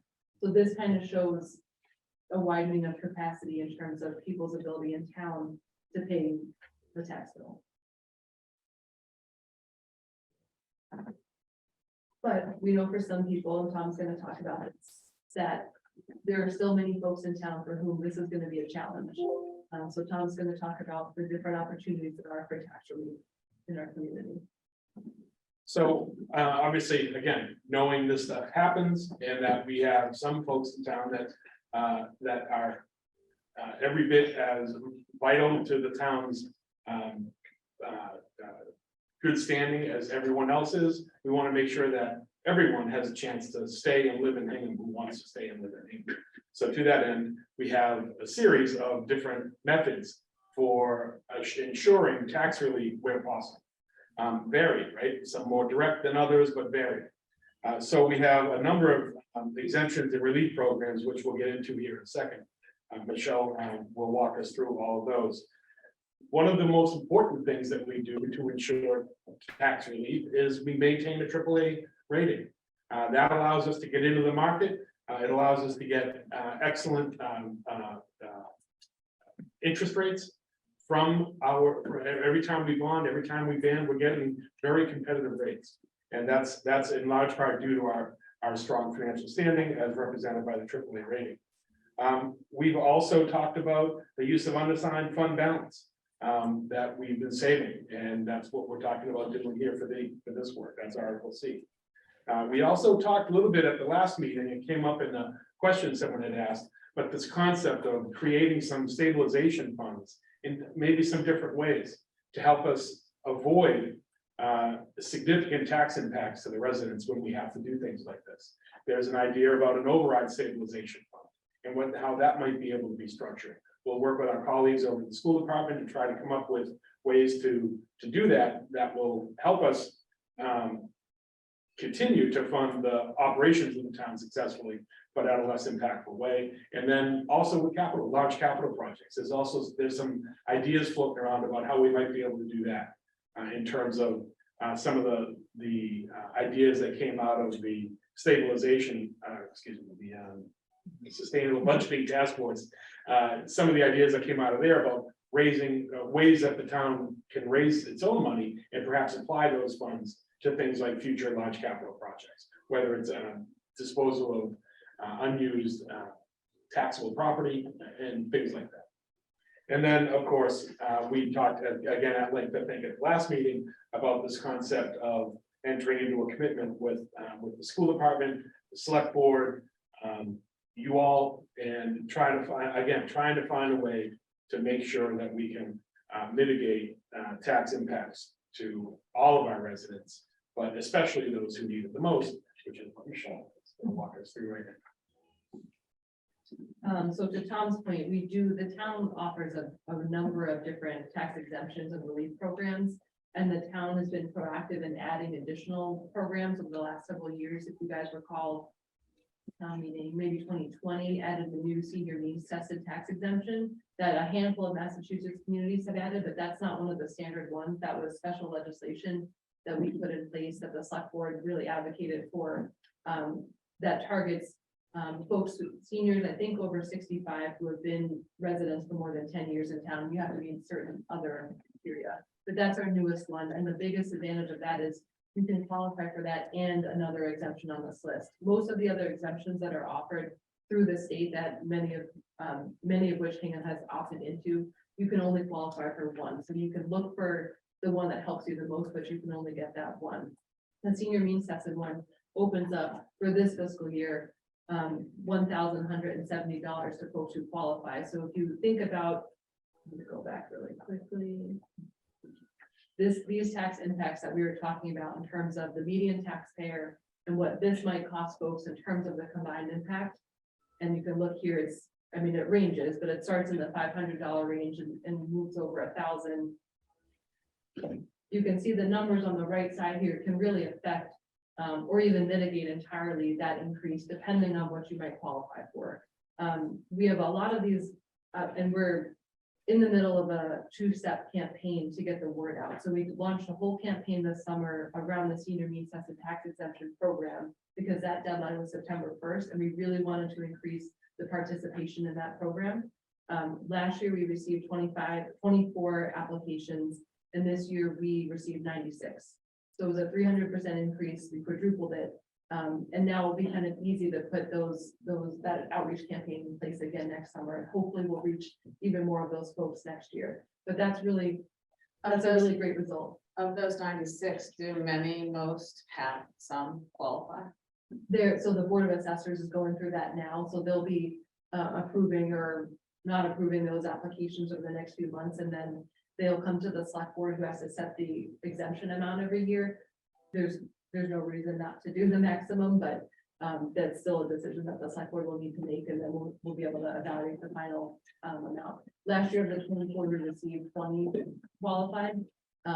Hopefully, most of the 96 do this year. There were 17 repeats of the 20 from last year, but our assessing department and elder services have done an amazing job. Like they fielded so many calls, people have walked in, and the two biggest things that helped get the word out, we did a targeted mailing that was all Josh Ross, of sending a flyer directly to people who qualified by assessed value and age, I think, from the town census.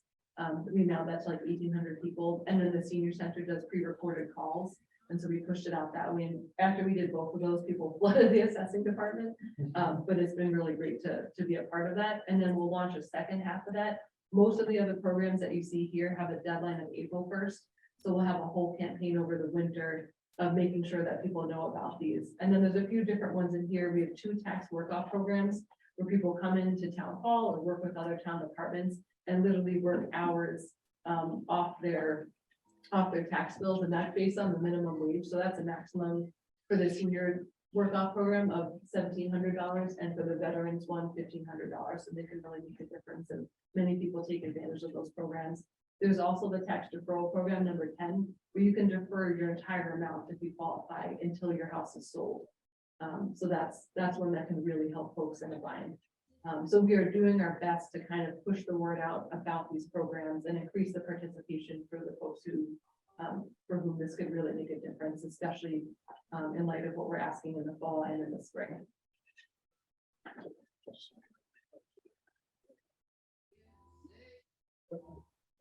So number of next steps. We've got a lot going on still, we've done a lot to do. Looking forward to that warrant print date. That's when we can kind of breathe a little bit and then start talking about how to increase the education levels to the public. But we are finalizing the permitting. The second floor is hard at work with that. Ray Estes and the school building committee are still before the planning board and the conservation commission. That process is underway and progressing.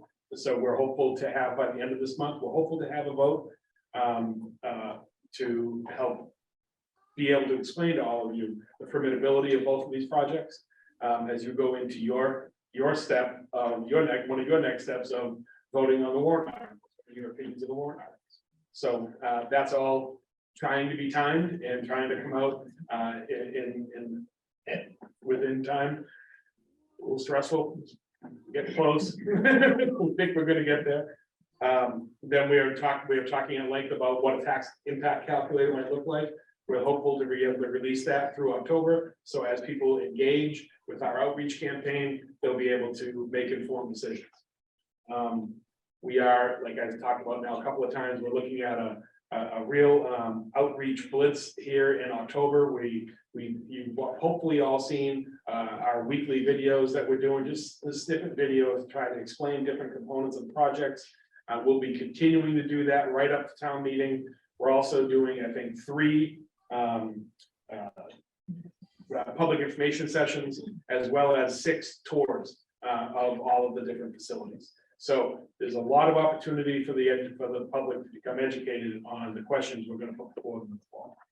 And then, of course, town meeting on November 1st, come, and the ballot question on November 8th.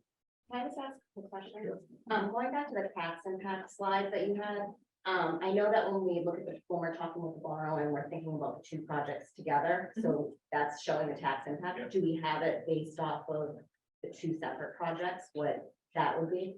Yeah, you can do that through the model, and that in addition to the tax impact calculator that we're still developing, we plan to put the model on the website so people can play with that too, but most of the people that are gonna play with that are likely in this room or on this meeting. And everyone else will probably go to the calculator, but yes, you can break it up. I'm just thinking for the articles, in past, we've had Yeah. a little bit of language talking about that and similar to this, but this is, combined. Yeah, we So- can provide that too. Okay. Sure, yeah, we do it, yeah.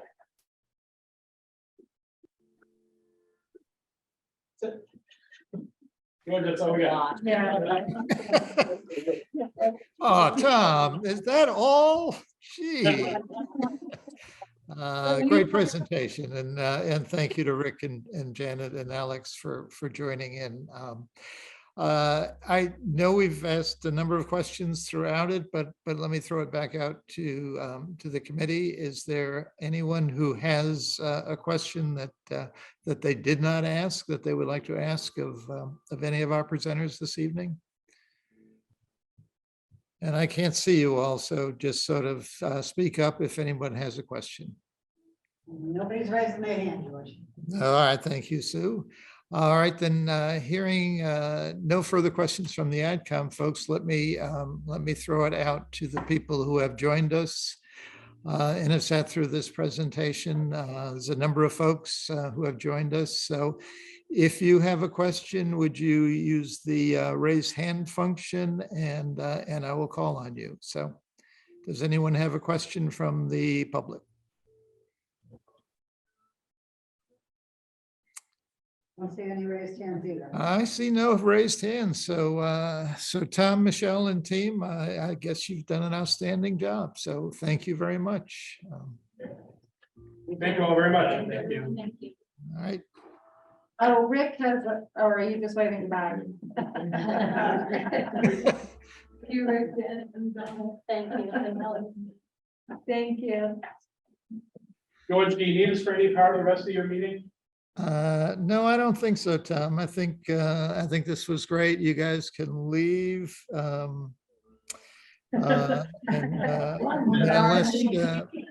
Unless Brenda, you or your team, do you have a need or a desire for them to stay? You know, we're going to get to your article shortly. So do you have any reason for them to stay with us? No, we're good, George. Thank you. All right, okay. Then Tom and Michelle, you've done a good walkthrough for your presentation tomorrow evening, so it. AdCom is never a walk. All right. Thank you. Thank you again.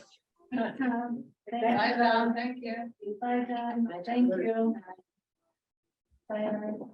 So Tom, it does appear that people are actually watching those little videos. Because I keep hearing from people who I'm always surprised because they're not people who are well connected in many ways. Yeah, no, we're thrilled.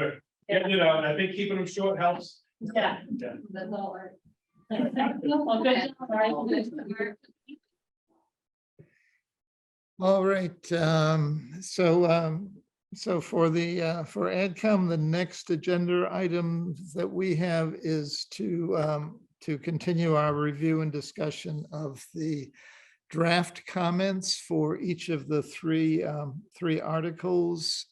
So let me ask Al, at this point, can you give us an update on where you stand with the comment for Foster? Received comments from the first draft that we discussed last time. I received comment from Nancy and Chairman.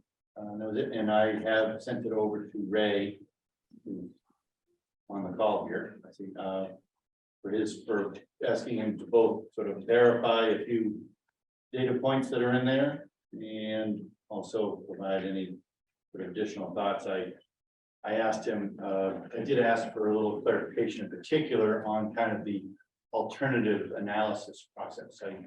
It seems to me it's such a glaring thing with that number.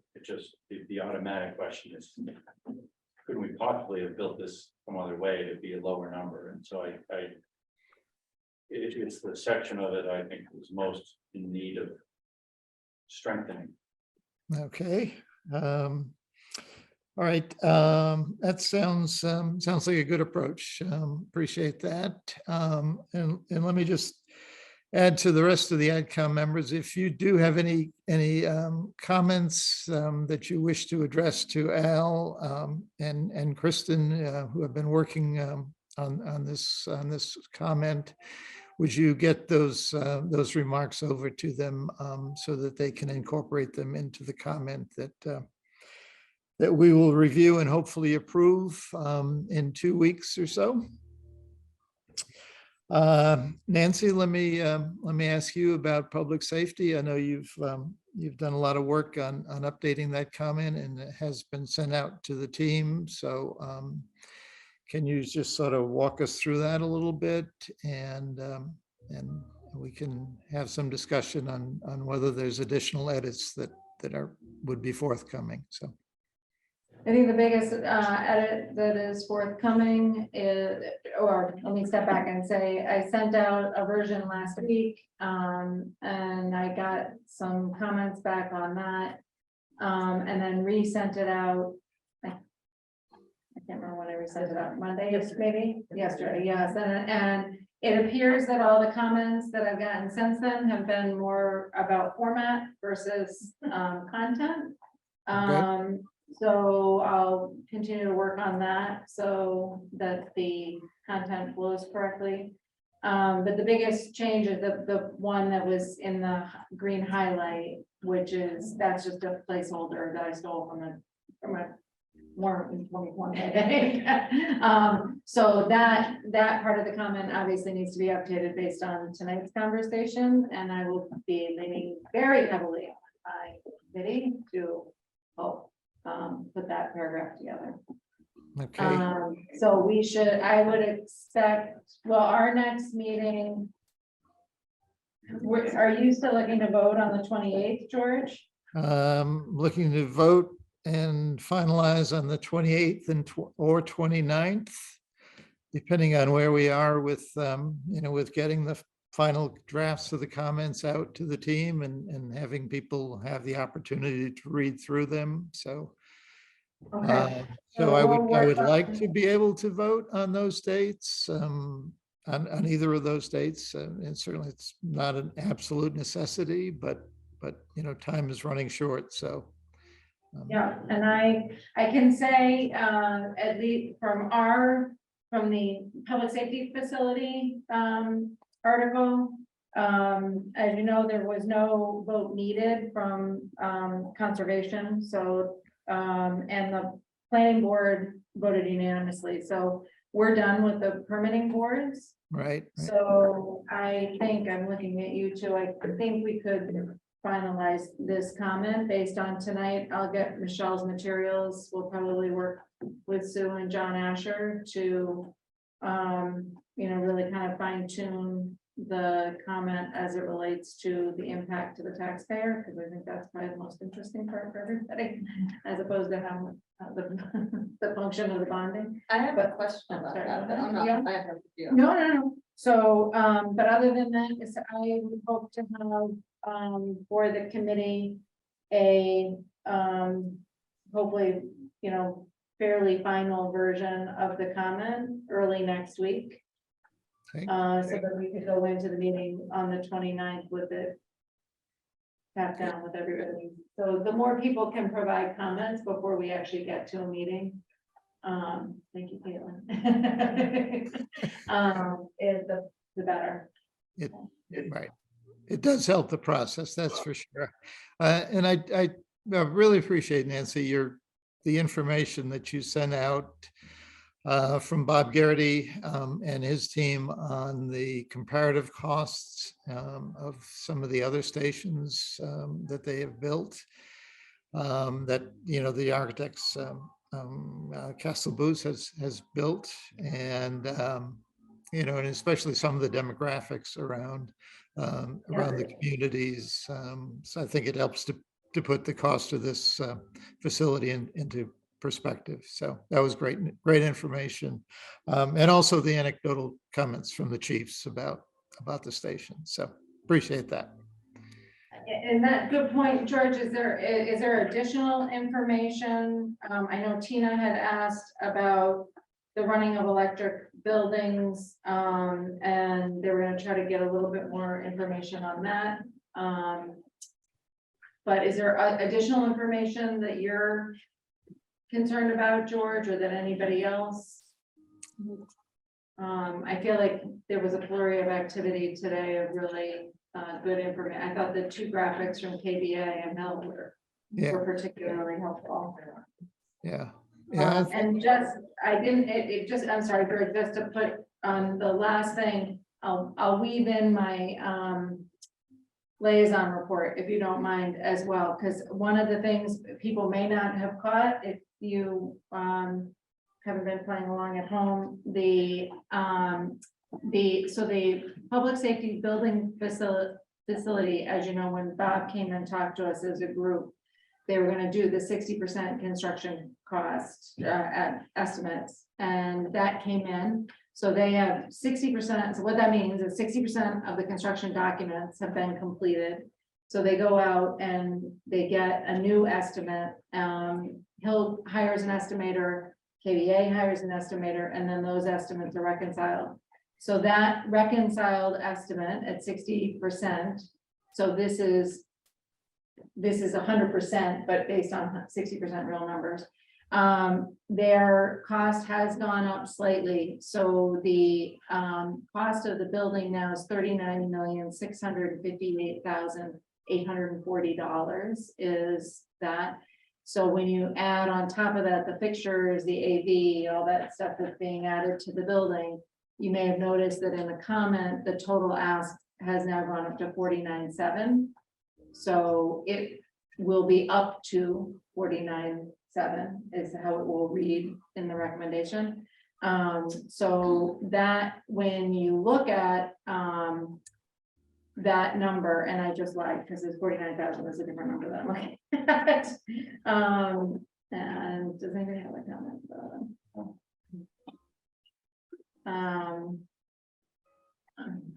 Actually, I don't know that you would have it. There was two, I've got it here, sorry. So the actual numbers, I'm sorry, 46.7 is what so the recommended motion will be up to $46,700,000. That was reflected in the presentation that you saw tonight. And it is in the final version of the comment, but it's not in this has gone up from the comment you read 2 weeks ago. Anyway, so that, just so that when you're looking at the comparison data, that puts the Hingham Public Safety Facility at $809 per square foot. And when you're looking at the comparison data, it's important to look when you're looking at the other facilities, those that include a parking garage and those that do not. So the higher cost is reflected by the fact that we're paying also for a parking facility as well as the actual facility. And then the other change, and this was as a result of the discussions with the planning board. The planning board requested, so some of the costs that went up was also because at the request of the planning board, there was some minor changes to the facade of the building so that it represented more of the shipyard and the history down there. So they wanted it to look more similar to the buildings that are there and reflect the history of that area. That was nominal. One of the other changes that the the planning board requested was a change in the parking spaces. So the version that you saw reflected that there were, I think it was 101 parking spaces. There are now 128 parking spaces in total on the site. There used to be 101 in the parking garage. The parking garage is now 75 spaces, so they call them secured spaces. So that will be for the police and fire vehicles themselves primarily, because it'll be a secured site. And then there'll be 50 general use spaces, which will be for civilian employees at the site as well as guests. And then there's the three parking spaces on the apron. And just to put a fine note on that as well, I know that there's a lot of questions about why you would put parking spaces on the apron. But for those of us who've been talking to particularly the fire department for years and years and years, you would be shocked the number of people that pull up onto the apron in front of the police station or the fire, in front of the fire station, literally in front of the fire trucks, because they are going in because they have a medical emergency and they don't think they can get to the hospital on time, or they have a question, or they're lost, or their dog is in a tree and they need somebody to come get it. But they will literally park right in front of the trucks, which is why it is standard practice that you always put next to the apron parking spaces, so that you can move those people aside relatively quickly while they're in their state of panic and not ask them to go around the building. So that's why there are 3 there. And so it does make sense when you've been talking to people as long as that. So those are the major changes, and that is my liaison report as well. So if there's any additional information, All right, well, thank you. I have a question. Nope. I don't know if this is the place to discuss this. So John's model really accurately shows the tax impact for each project to the average assessed homeowner, or the median assessed, or the average assessed, or your own properties. It's very specific, but we don't know, as Tom says, exactly which model we're going to use to finance that project. We're going to make an assumed guess, and I think the select board is going to make a recommendation on it. But then we won't know about the stabilization fund until we vote it at town meeting. But it does have a significant impact on the tax impact to the voter. So I'm wondering how we are going to reflect that in the comment for these 2 projects. that is. a Thank you. I discussion had the for same, another day. I was thinking about the same thing. And I refrained from asking Tom and Michelle, but just the rough arithmetic is based on the chart they had. It's like $600 over 3 years, to the average taxpayer, the median taxpayer. So some get more, some get less. And so my question, being new to all this, would we ever put that type of specific information into a Yeah, comment? when we've done borrowing in the past for a capital project, if you go back and look at other warrants, there's language of what the expected tax impact is going to be. And to Tina's point, it's a stab in the dark, because So no one- we use no one's gonna come back. and we do big bands and then bonds, and who knows. Yeah, and I would say that, and to Jason's question today, the answers today were, we are very conservative in the numbers that we use. So they're looking at using an interest rate of about 5% right now. Maybe it goes that high, but maybe it doesn't, and maybe it starts to level off here. In my experience in 20 years in Hingham, which is baby steps compared to your experience here in Hingham, but it's we've always benefited in the long run from our conservative planning. So George, in the warrant book itself, would there be, like there is in the spring warrant book, a message from you that might sort of explain this question of what we think the tax impact would be? Because it's really taking all of them, all 3 of them. So is that something we would anticipate Or have you thought about that? I mean, you know, that Well- we have a place where there was a more general discussion of all three projects. So they don't have to go in and add it, you know. Right, figure it out. so that would just, and that could. The select board, you would think would do something. Or maybe, with it. but just, but somebody, So my initial thought on that is that information would come up in Article C. The comment in Article C would address the effects of the stabilization fund. We can think about that a little bit more, but I would think that might be a good place for that kind of information. But I think it's a good question, and I think it deserves some further discussion and consideration. the article, I mean, the stabilization fund, it seems like that's a small piece of it, but it doesn't feel like it's the overarching. But I think that addresses Tina's, or part of Yeah. the concern is how does the stabilization fund impact the numbers, but it is interesting that the cumulative effect of, it's like two separate warrant articles to talk about two different borrowings that have two different impacts to tax rates. Then there's the stabilization fund, which impacts that on top. So there is probably a decent argument to say that should be summarized together somewhere. Especially because we want the town to think of it as a bucket, Right. right? I mean, I think, or at least in my head, we Well, know. I think you wind up in a situation where, you know, we're gonna identify the aggregate amount, 7 million. And so the, you know, normal question that would come back is, what does that mean to me? Yeah. Yeah. Right? And that could be answered, used on that chart. I don't think we should put the 7 million in this warrant. That's all. The stabilization fund. Oh, the stabilization fund, I'm sorry. Right. Yeah. I think it's premature to say how the stabilization fund will be used. I mean, they presented an idea, but they know that that idea is going to evolve.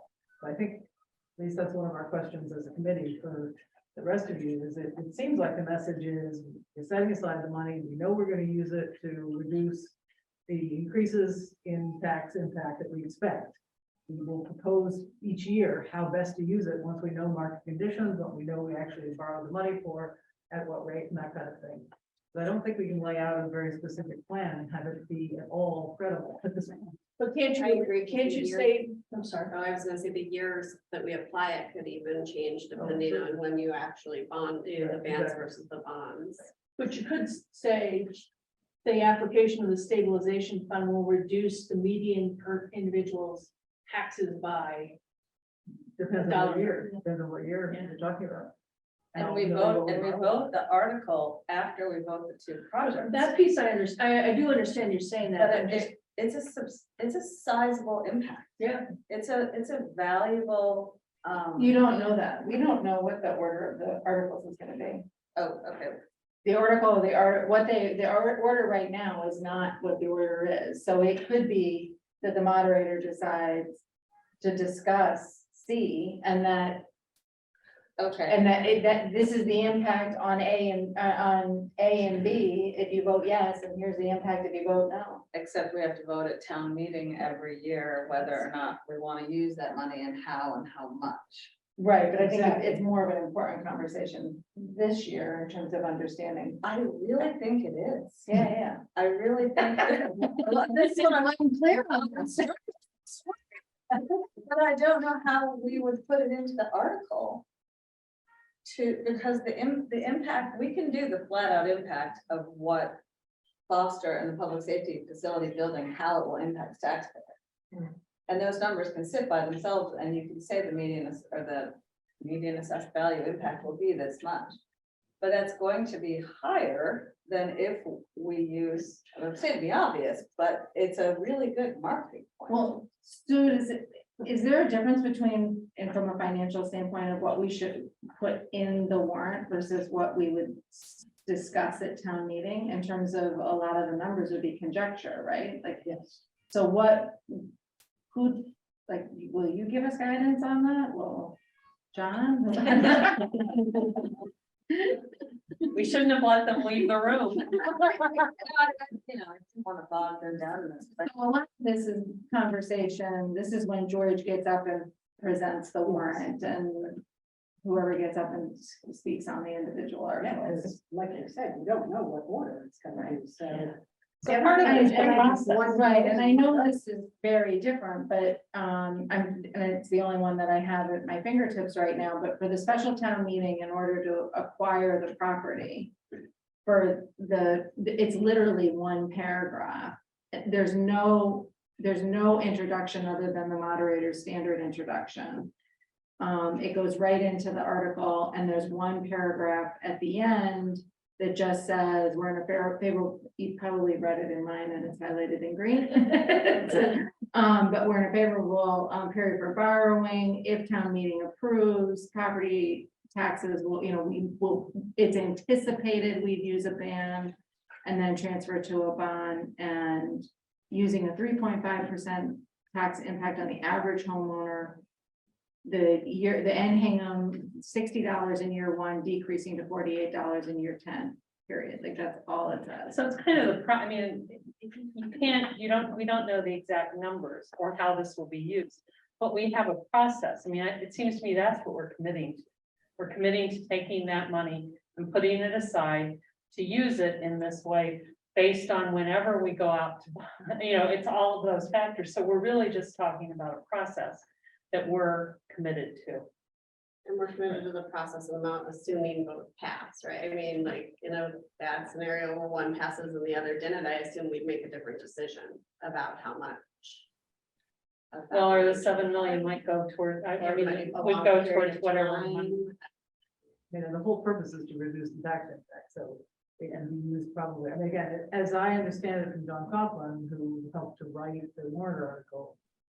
This warrant article will not even be considered if one of the two projects doesn't pass. Okay, So it's it won't dependent be on one both. pass that No, we don't- if one passes, it can go forward. Oh, If I'm if sorry. one of the two doesn't pass, then C is moved and will be called by Mike Puzo as.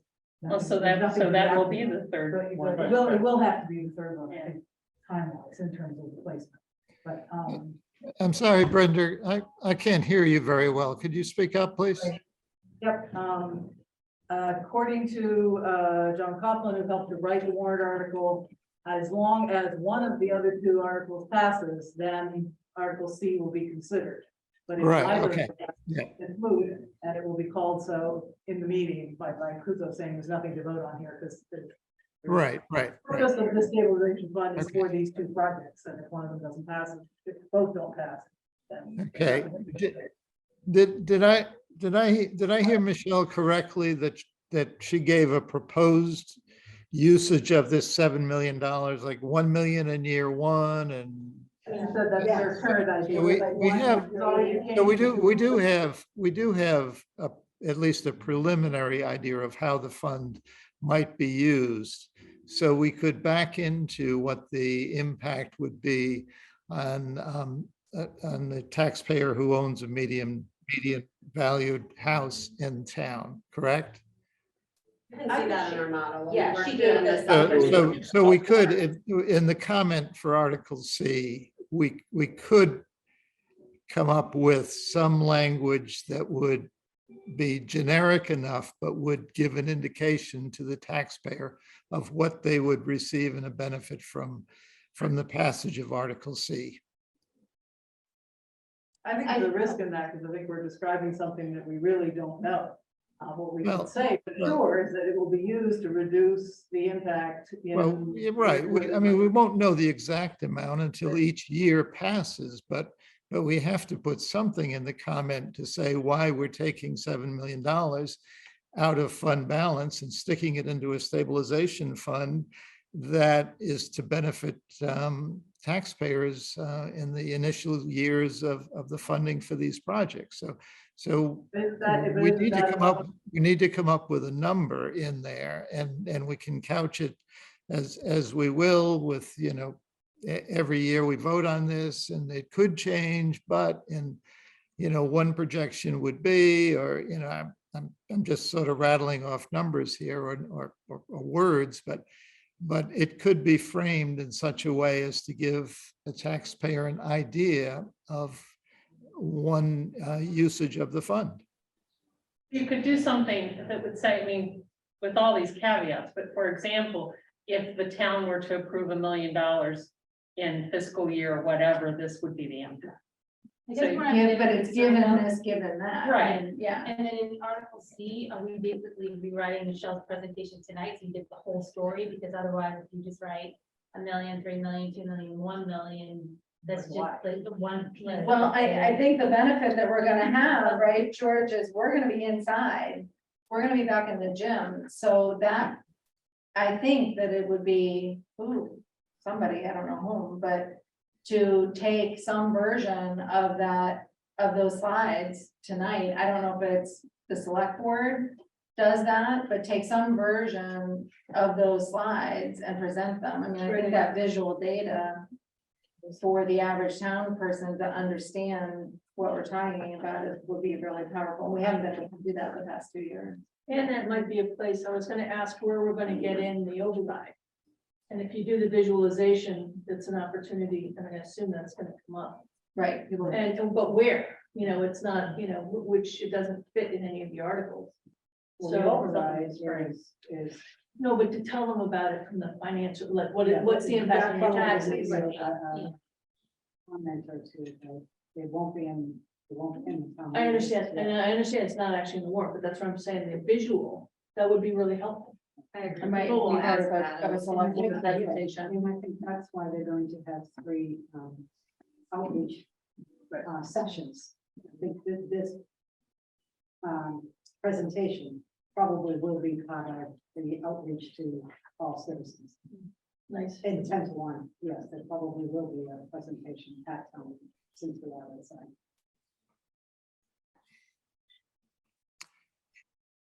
Okay, I think it's a complicated story, and 3 different articles are referring to pieces of it. So having that one like single source of truth for us all to like refer to and tie back to, I think is very much needed. Otherwise, when we get up to talk about our articles, it could cause confusion if the story doesn't like jive between them, because we're not referring to like a single source of truth. okay, Caitlin, I'm sorry, but I couldn't understand the point you were making there. When, because I wasn't talking loud enough, because I didn't make sense. I think that in each of our, like, you can't, in my opinion, you can't just put bits and pieces into Article C in terms of like the 7 million is going to be spread over these like 4 years without understanding essentially the rest of the story that Michelle told tonight. So is it we're telling the whole story in Article C? Or, if I'm thinking about the fire article, I would want to understand what's that 47, whatever it is, 40 million impacts to my taxes when I'm reading that article, right? So like, how do we make sure that we're all kind of like referring to the same numbers across the articles? And we're still missing that full story somewhere. And I think that's what we're saying, is who's responsible for the full story, and I think it's the selectmen. The select board. So maybe if that's like, can we circle back on, I guess what you're saying, can we circle back? And procedurally, is that something they would speak to before consideration of any of the 3 articles? Usually at normal town meetings, and George, wouldn't you expect that to be the same this year, that at a special town meeting, the select board speaks first? Right. To a certain article. No, they give a presentation, overall presentation in the beginning, and then as does AdCom. So it's usually the select board, then AdCom, and then going into the article.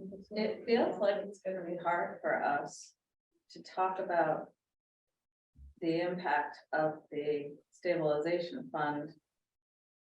It feels like we're gonna have to talk about these specific, if we want to use numbers, if we want to put numbers in the articles, then we're gonna have to give the actual impact number to the taxpayer of the article itself without any mitigation.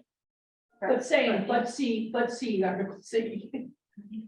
This is before any impact of articles. I mean, and I think we can refer to the other article, Yeah. you know, if there's a stabilization fund, we expect this, if there's not a stabilization fund, we expect that. I think that's fair. Can you put Michelle's bar Yeah, graphs, I mean, those are the copies numbers of that, bar graphs in the comment?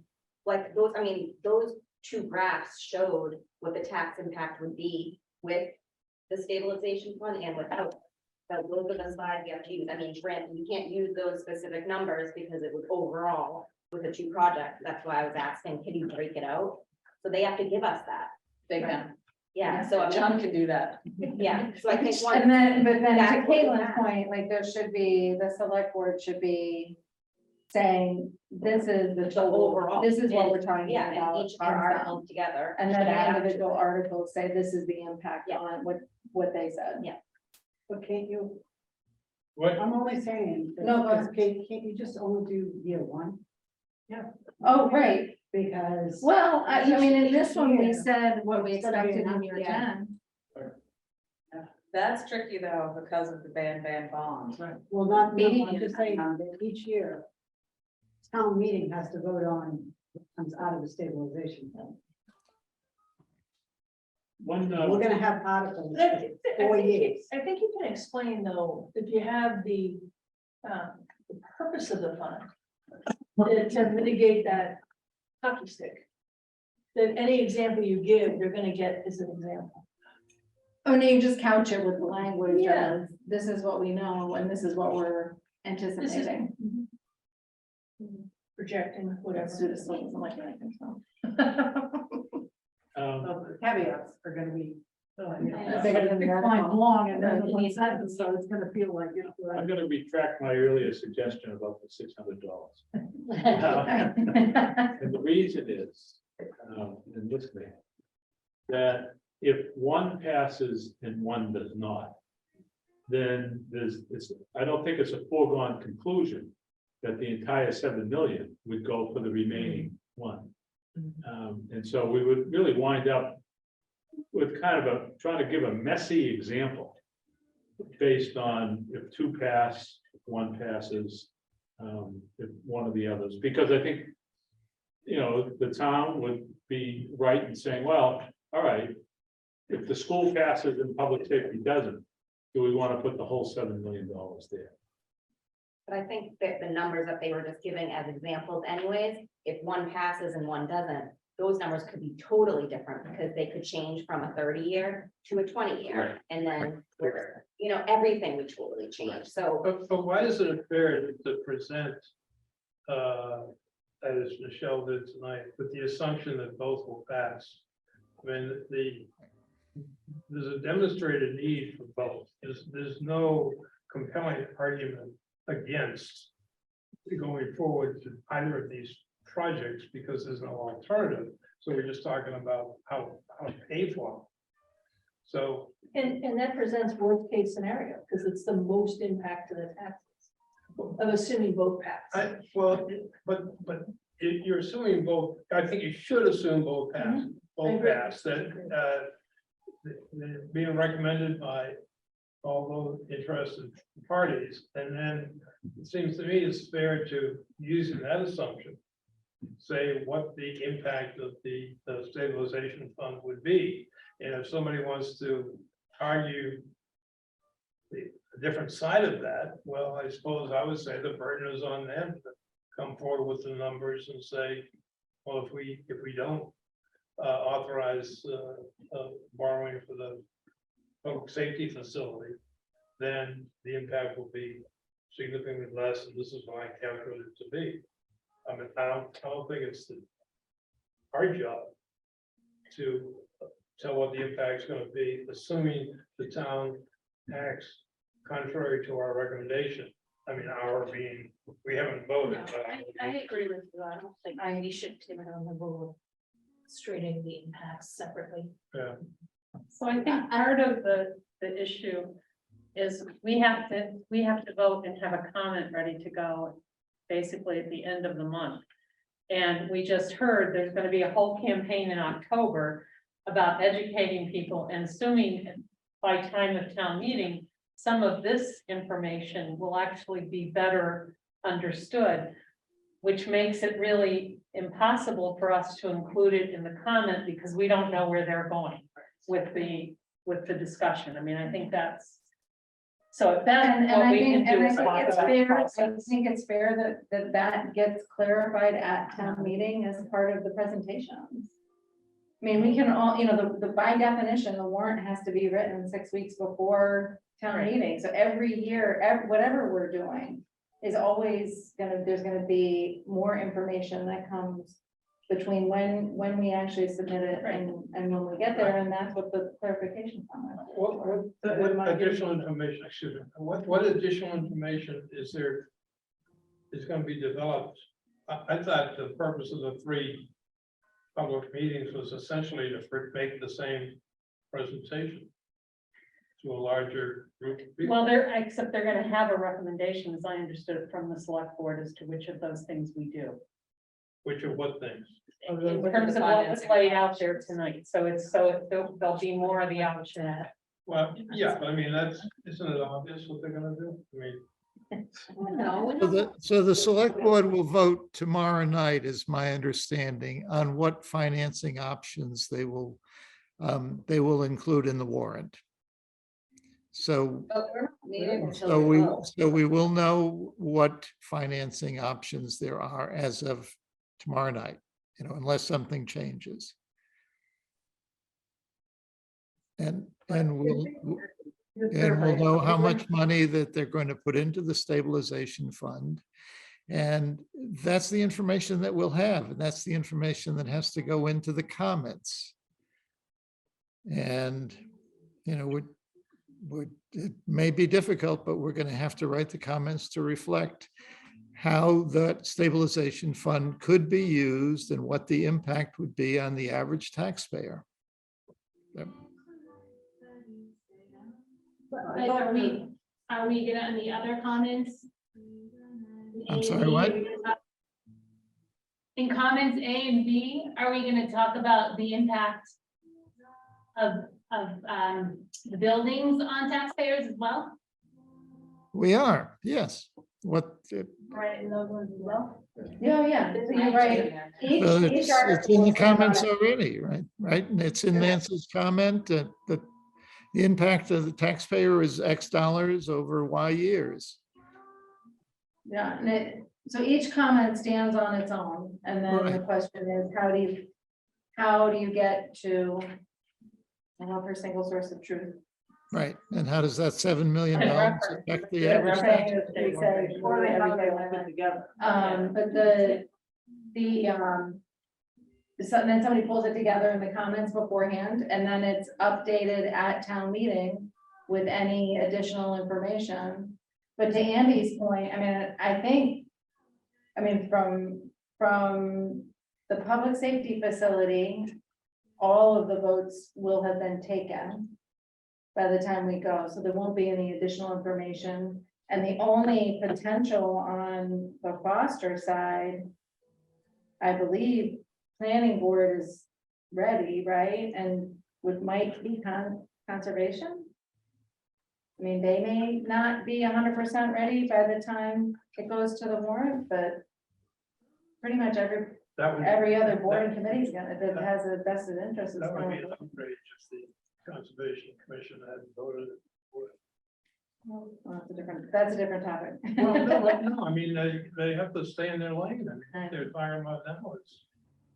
But my point to David is like that, in terms of we have all the information that we could possibly have. If we, Jason, you're probably better at this than me. If we ban bond and pay interest only on the projects for the first 2 years, then the first year impact is small. And the second year impact more than doubles. And then the third year impact doubles after that. Without any use of the unassigned fund balance. So it would be, I would think, questionable to only use next year's tax impact as the number. But I think Sue's saying what you can't commit in the warrant, a future form of town meeting to vote the way you want them to vote today. So all you can say is, this is the recommendation for how it would be used. We hope you go that way in the future, but we can't commit you to that because we can't commit a future town meeting. This is without the unassigned fund balance. This is simply if we pay ban interest for 2 years before we go out to the bond market with the full amount. It takes 3 years for that full amount to hit. Yes. So if we were to only show the impact for next year, it would be substantially different. Oh, no, I mean, well, yeah. I want to help you write the comment. We don't need to talk about So it in the now. comments, are we gonna put like 2023, 2024, 2025 as the projection? And that's the point that you can't. Can we just make sure we're talking about the same thing? So I just asked Tina, you're just talking about the bond issuances? You're not talking about the stabilization fund usage, or you are talking about the overlay of that? Right now, I'm not talking about the stabilization fund. You're just saying, how is warrant article going to capture the total tax impact? Is it, do we give them the whole 30 years, or do we provide them? I think in the information, like in an introduction, you could say, this is what we think, this is what is being projected. In the comment itself, we can't say that in 3 years, we're gonna apply this money this way. No, not the stabilization, just the actual. But even the bands and the bonds, you don't know if you're really gonna do that.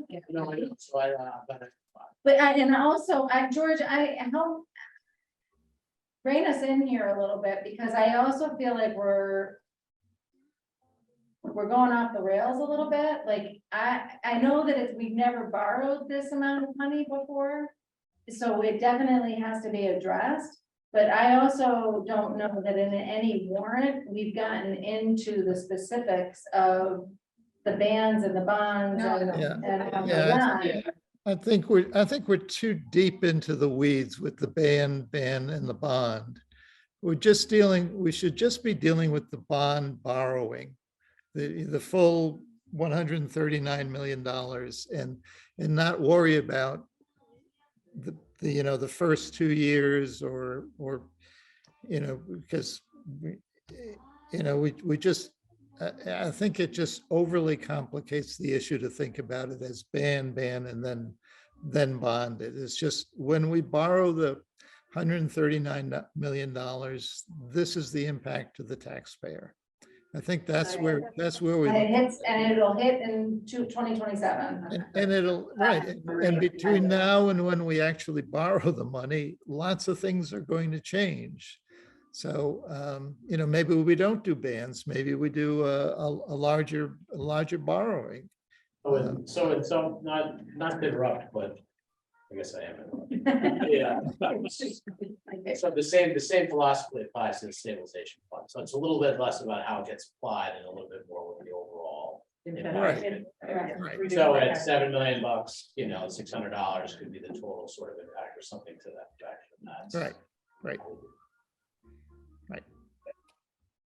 which, when measured against $600 a year, right, for 30 years, isn't a huge long-term impact. It's just a short-term impact. Right, sure. And that's all it's designed for, is for the first 3 to 4 years of the borrowing. So, Yeah, Move the question. we can get out of the weeds. Yes. We have a motion to move the question. all right. So let me swing all the way back then. So we will meet again in 2 weeks, right? 2 weeks and a day, right? So, in our tasks at that meeting will be to approve comments and maybe take a vote on these projects.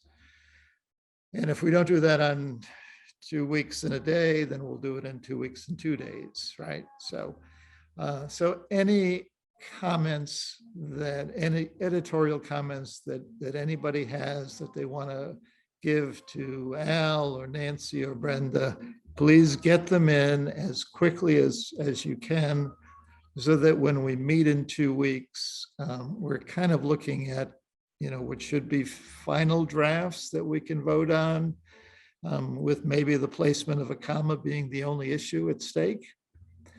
That's all I would ask you to do. And Al and Nancy and Brenda, the sooner you can incorporate the comments and the discussions we've had tonight, and get all the information, Al, whether you need it from Ray or Brenda, whether you need more information from Michelle, the sooner you can get that information and get it out to the team, the more of an opportunity everybody has to read through the comments and to raise any issues or questions that they still have.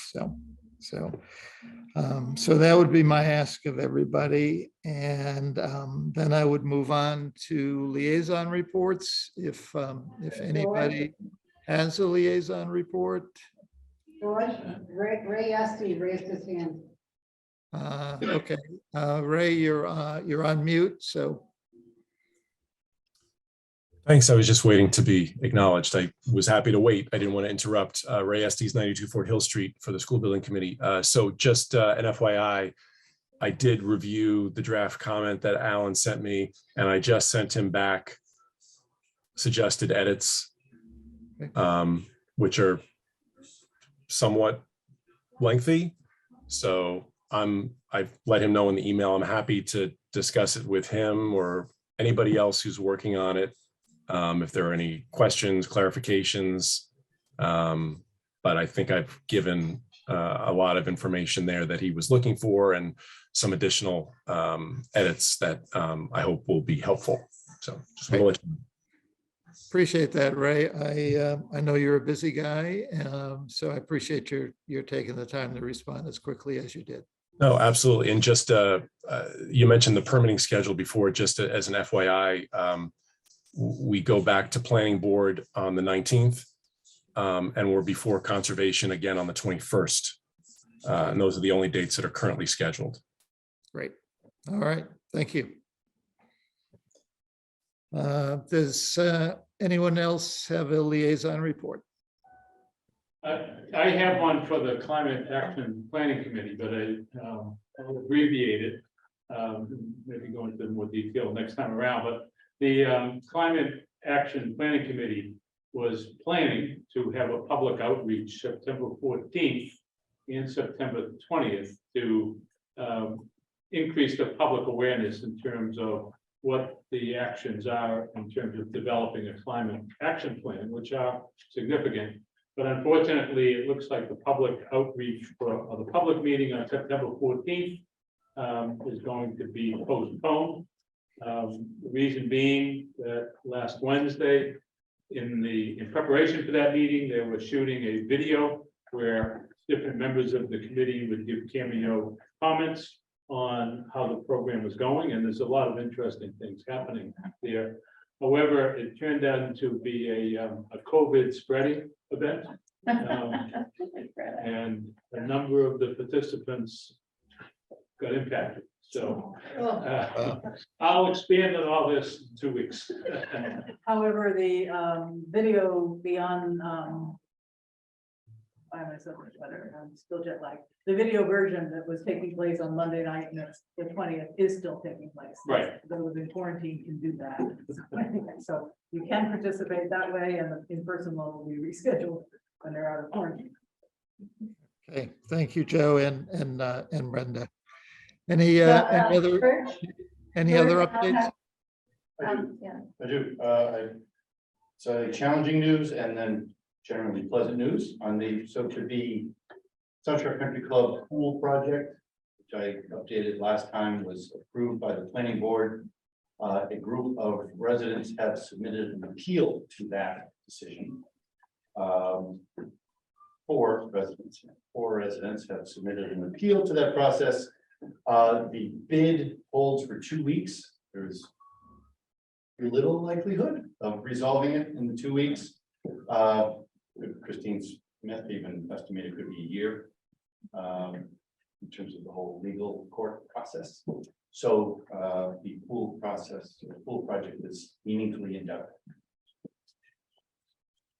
The first appeals to the zoning board of appeals.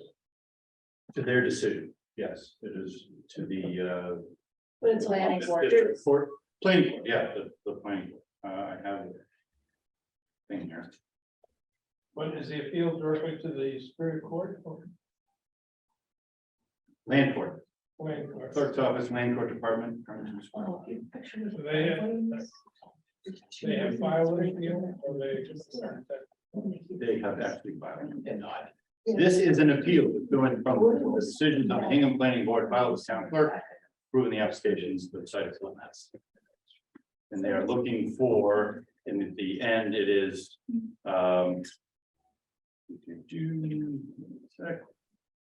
where plaintiffs request to enter the judgment in their favor to annul the special permit decision, annul the board site plan approval decision, and grant the plaintiff such other relief as it deems just and proper.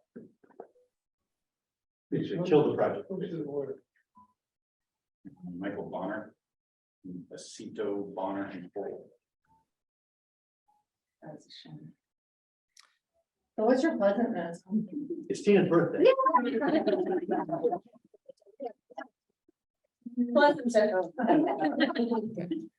You guys may sing happy birthday. We don't need to. Not on the apple. The apple doesn't like singing. And are you having cake afterwards? You having cake and ice cream afterwards? Just, I don't think so, maybe tomorrow. all right, okay. Do we have any other liaison reports? Okay, thank you very much. Next item is AdCom housekeeping items, and I've mentioned several times already this evening our next two meetings, so no need to go over that. Matters not anticipated within 48 hours. I'm not aware of any. So at this point, I will take a motion to adjourn. Oh, Second.